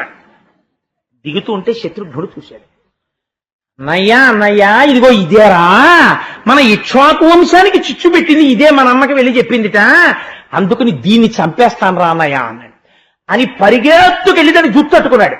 పట్టుకునేటప్పటికీ పండిపోయినటువంటి పళ్ళు కొమ్మదులిపితే రాలిపోయినట్టు అది ఏడి చటు ఇటు పరిగెడుతుంటే పెట్టుకున్న ఆభరణాలన్నీ కింద పడిపోయాయి. దాన్ని పట్టుకుని కత్తి తీసి పొడిచిపోయాడు. భరతుడు అన్నాడు ఆగన్నాడు. అన్నాడు శత్రుఘ్నుడు. రాజ్యం మందర వల్ల పోయిందని తెలుసున్న రాముడే చంపలేదే మందర్ని, రాముడి వెంట ఉన్న లక్ష్మణుడు చంపలేదే, రాముడి ఆజ్ఞ లేకుండా మనం మందరిని చంపితే నేను చెయ్యని పని చెయ్యగలిగినంత మొనగాళ్ళ మీరని రాముడు రేపు పొద్దున్న మన అడిగి దూరం పెడితే అందుకుని వదిలేయన్నాడు. ఏమి నీతి చూడండి భరత శత్రుఘ్నుంది. వదిలిపెట్టేశాడు భరత శత్రుఘ్నుడు మందర్ని. అక్రూరుడి విషయంలో భక్తి మోతాదు ఎక్కువైపోయి ఒక పొరపాటు జరిగింది. అక్రూరుడు కృతవర్మకి కడుపులో ఒక బాధ ఉంది. ఈ సత్రాజిత్తు మా కృష్ణుడి మీద నిందలు వేశాడు. శమంతకమణిని కృష్ణుడే ఎత్తుకుపోయాడు, కృష్ణుడే ఎత్తుకుపోయాడు, కృష్ణుడే ఎత్తుకుపోయాడని వాడు ఆయన ప్రచారం చేస్తున్న రోజుల్లో వీళ్ళ మనస్సు దహించుకుపోతుండేది. మా పరమాత్మ మీద వీళ్ళు ఇన్ని నిందలు వేస్తారా, ఇంత తప్పు మాటలు మాట్లాడతారా అని కడుపులో ఆగ్రహాన్ని పెంచేసుకుని ఉన్నారు. ఒకానొకనాడు శమంతకమణి దొరికింది. సత్యభామని పట్టుకెళ్లి ఇచ్చేశారు. కృష్ణుడు మర్చిపోయాడు వైరాన్ని. మరిచిపోయి మామగారిగా సత్రాజిత్తుని స్వీకరించాడు. శమంతకమణిని తీసుకోలేదు. కానీ ఇన్ని మాటలన్నాడు మా కృష్ణుణ్ణి అన్న మంట మాత్రం కడుపులో పెట్టుకున్నారు. భరత శత్రుఘ్నుల్లా ప్రవర్తించలేకపోయారు. ప్రవర్తించలేక కొంచెం అతి చనువు చేసి ఎలాగైనా ఈ సత్రాజిత్తుని చంపించాలని శతధన్వుడిని రెచ్చగొట్టారు. కృష్ణుడు లేని సమయం చూసి. నిజంగా సత్రాజిత్తు చచ్చిపోయిన తర్వాత వాళ్ళకి కావలసింది అంతవరకు. కృష్ణుడితో వైరం వాళ్ళకి అక్కర్లేదు. అందుకని ఇంకా నీతో మాకేం పని లేదు పొమ్మన్నారు. ఆ శతధన్వుడు చచ్చిపోయాడు. కానీ ఈ మణి అంటుకుంది వచ్చి. ఇప్పుడు ఈ మణి ఉంది అని తెలిస్తే ఎందుకు చేశారు ఈ పని అని అడుగుతాడేమోనని ఇప్పుడు వచ్చింది పశ్చాత్తాపం. భగవంతుడికి దూరం అయిపోయారు. అతిభక్తితో చేసినటువంటి తప్పిదాలు కూడా ఈశ్వరుడికి దూరం చేస్తాయి. కాబట్టి భక్తి పెచ్చు మీరి నీ ఈశ్వరుణ్ణి నువ్వు ఆరాధన చెయ్యడము ఎప్పుడూ దోషము కాదు. ఈశ్వరారాధన పేరు చెప్పి ఈశ్వర తిరస్కారము, ఈశ్వర నింద, ఈశ్వరుని యొక్క వేరొక రూపం మీద కక్ష పెంచుకోవడం, తప్పుడు ప్రచారాలు చేయడం అటువంటి ప్రమాదాన్ని తీసుకొచ్చేస్తుంది. దాన్ని ఈశ్వరుడు ఆపడం. ఏమైపోయాడు? నిజంగా ఈశ్వరుడికి దూరం అవడానికి పనికి వచ్చిందంతే ఈ భక్తి. అక్రూరుడు దూరం అయిపోయాడు, కృతవర్మ దూరం అయిపోయాడు. కానీ ఎంత దూరం అయిపోయినా లోపల మాత్రం ఒక గొప్ప భక్తి ఉంది కృష్ణుడి మీద. ఈ భక్తి ఏం చేసిందో తెలుసా అండి? 2 లక్షణాలు కలిసి వచ్చాయి అక్రూరుల్లో. ఒకటి జన్మతః సాధింపబడినటువంటి ఫలితం, 2 మహాపురుషుని యొక్క తేజస్సు, 3 అలవి మీరినటువంటి కృష్ణ భక్తి. 3 ఏకకాలమునందు అక్రూరుడి యందు ఉన్నాయి. మొదటిది ఏమిటో తెలుసా అండి? అసలు జన్మత మహాపురుషుడైన. ఎందుచేత అంటే ఒకానొకప్పుడు కాశీరాజ్యాన్ని కాశీరాజు పరిపాలిస్తుండేవాడు. కాశీరాజ్యంలో వర్షాలు పడడం ఆగిపోయాయి. ఆగిపోతే కాశీరాజు గారు ఎలా వర్షాలు పడతాయి అని అడిగాడు. అడిగితే ఏదో పెద్ద అపచారం జరిగింది. ఇంత అపచారం పోవాలంటే ఒక మహాభక్తుడైన వాడు, ఒక మహాపురుషుడైన వాడు రావాలి. ఆయన వస్తే ఈ పాపము విరిగిపోతుంది, వర్షములు తమంత తాము పడిపోతాయి. రామాయణంలో బాలకాండలో ఋష్యశృంగుణ్ణి తీసుకొచ్చారు అలాగా. భాగవతంలో అలా కాశీరాజు గారు శ్వఫల్కుణ్ణి తీసుకెళ్లారు. శ్వఫల్కుడు రాగానే కాశీరాజ్యంలోకి మేఘాలొచ్చి బ్రహ్మాండమైన వర్షాలు పడ్డాయి. పరమ సంతోషాన్ని పొందినటువంటి కాశీరాజు 365 రోజులు నియమం తప్పకుండా ప్రతిరోజు గోదానం చేశాడు. అలా గోదానం చేస్తే తనకి పుట్టినటువంటి కుమార్తె అయిన గాంధిని శ్వఫల్కుడికిచ్చి వివాహం చేశాడు. ఇంతటి ఫలితాన్ని పొందినటువంటి కాశీరాజు యొక్క కూతురైన గాంధినితో వేరొక మహాపురుషుని యొక్క తేజస్సు కలిసింది. జన్మతః మహాభక్తుడైన అక్రూరుడు జన్మించాడు, శ్వఫల్కుడితో సమానమైన వాడు. ఇంతటి దీనికి కృష్ణ భగవానుని యొక్క దర్శనము, శ్రీమన్నారాయణ దర్శనము ఎవ్వరూ పొందనటువంటి ఆ భోగి భోగ పర్యంక మధ్యంబున వలనొప్ప పచ్చని వలువవాని అటువంటి శ్రీమన్నారాయణ దర్శనం యమునా నది గర్భంలో చేశాడు. అంతటి మహాభక్తి తత్పరుడు. ఆ భక్తి అతిశయించిపోయి దోషం చేశాడు. కానీ ఆయన యందు మాత్రం పరమభక్తి ఉండిపోయింది. అందుచేత కృష్ణుడు కూడా నిలదీయలేకపోయాడు. ఈశ్వరుడే ఎక్కడున్నా ఇంతటి భక్తుడు వెళ్ళిపోతే వర్షం కురవడం ఆగిపోయింది. ఈశ్వరుడు గొప్ప, భక్తుడు గొప్ప, భక్తుడే గొప్ప తీర్పు చెప్పింది శమంతకోపాఖ్యానం. ఎంత గొప్ప వృత్తాంతమో చూడండి శమంతకోపాఖ్యానం అంటే. కృష్ణుడున్నాడు ద్వారకలో, బలరాముడున్నాడు ద్వారకలో, వర్షాలు లేవు. ఎందుకు లేవు? అక్రూరుడు వెళ్ళిపోయాడు. ఎందుకు వర్షాలు పట్టలేదని అడిగాడు కృష్ణుడు. అక్రూరుడు వెళ్ళిపోయాడయా ఈ ఊరి నుంచి అన్నాడు. అటువంటి మహాత్ముడు ఊరి విడిచిపెట్టి వెళ్ళడానికి వీల్లేదు. మీరు వెళ్ళి కృష్ణ భగవానుడు పరమసాదరంగా తీసుకురమ్మంటున్నాడు అని తీసుకురండి అన్నారు. అంటే మళ్ళీ వెళ్ళి స్వాగతం చెప్పారు అక్రూరుడికి. అక్రూరుడికి సత్రాజిత్తుకి ఉండే తేడా ఇదే. నేను తెలిసో తెలియకో ఆగ్రహంలో కృష్ణ భక్తిలో పొరపాటు చేసేశాను. భక్తి పొరపాటు చేయడానికి మార్గం కాకూడదు, భక్తి సంయమనానికి దారి తీయాలి ఎప్పుడు తప్ప. భక్తి అని పేరెట్టుకుని ఇంకొకళ్ళని విమర్శ చేయడం భక్తి ఎప్పుడూ అవదు. భక్తికి సంయమనము ఎంత అవసరమో శమంతకోపాఖ్యానం నిరూపణం చేస్తుంది.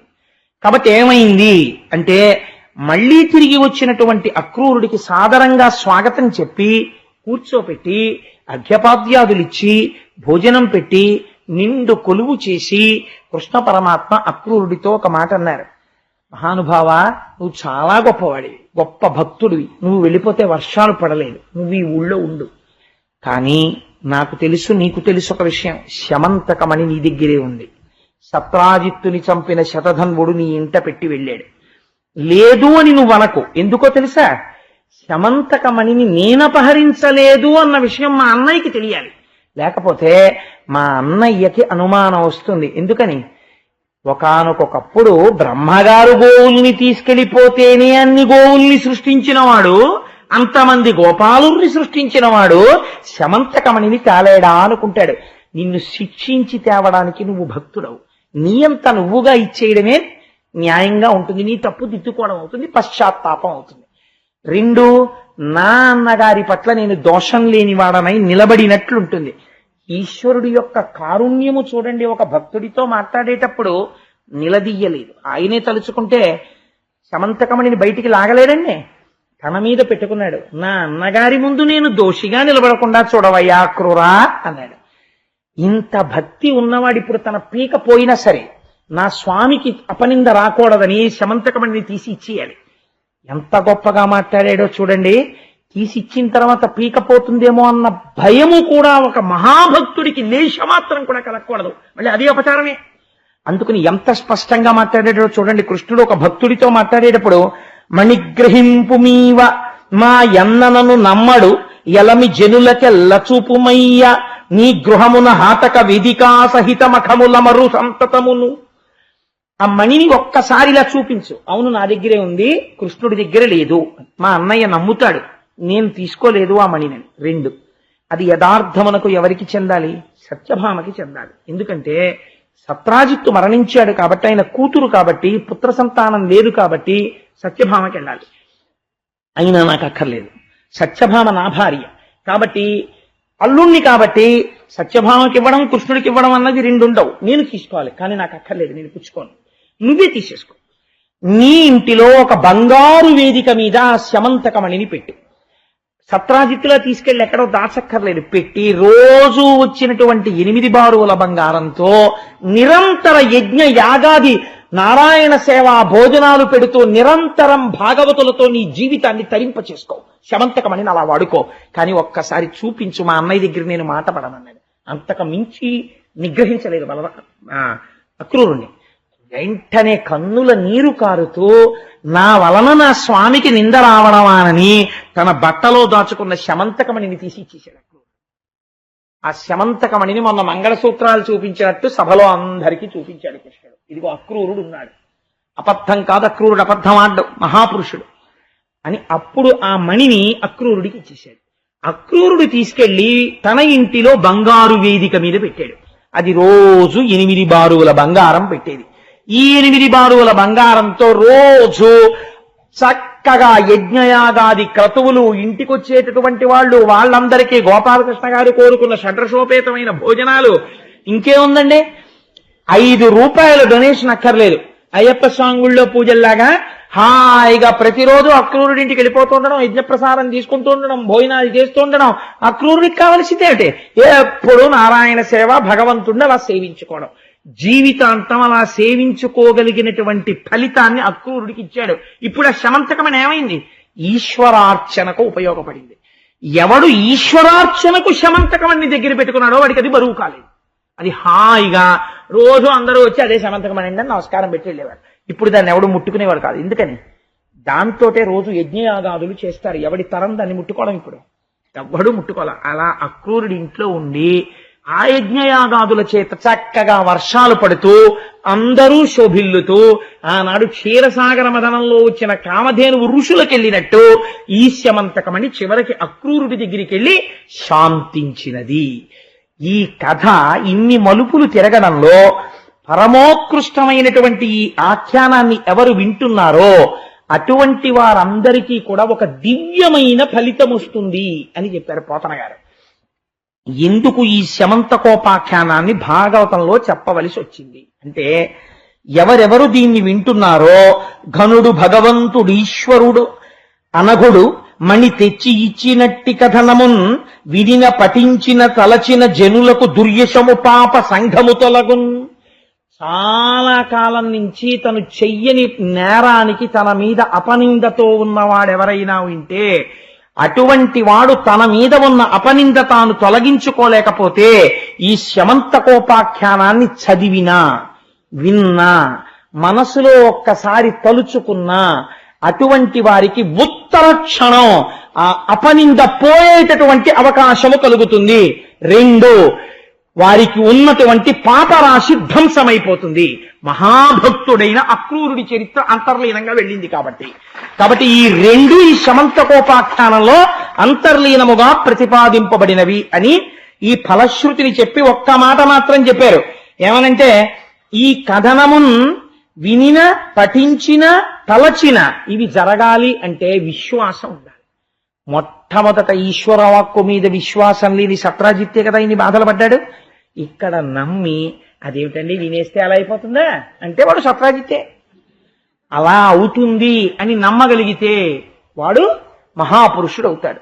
కాబట్టి ఇటువంటి ఫలితాన్ని పొందుతాడు అని ఒక అద్భుతమైనటువంటి ఆఖ్యానంతో పోతనామాచ్యుల వారు శమంతకోపాఖ్యానాన్ని పూర్తి చేశారు.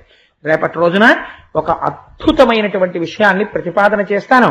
రేపు మిగిలినటువంటి అష్టభార్యలు ఎవరెవరిని వివాహం చేసుకున్నాడు, ఆ యనమండుగురు ఎవరు, రేపటి రోజున కృష్ణుడికి యనమండుగురితో ఇంకా ఒక 16,000 మందితో వివాహం జరుగుతుంది. రేపు నరకాసుర వధ జరుగుతుంది. సత్యభామ బయలుదేరుతుంది. రేపు ఆ పరమ పవిత్రమైన ఆఖ్యానమును చెప్పగలిగిన అదృష్టమును ఈశ్వరుడు నాకు కృపచేత కటాక్షించుగాక అని ఈశ్వరుణ్ణి ప్రార్థన చేస్తూ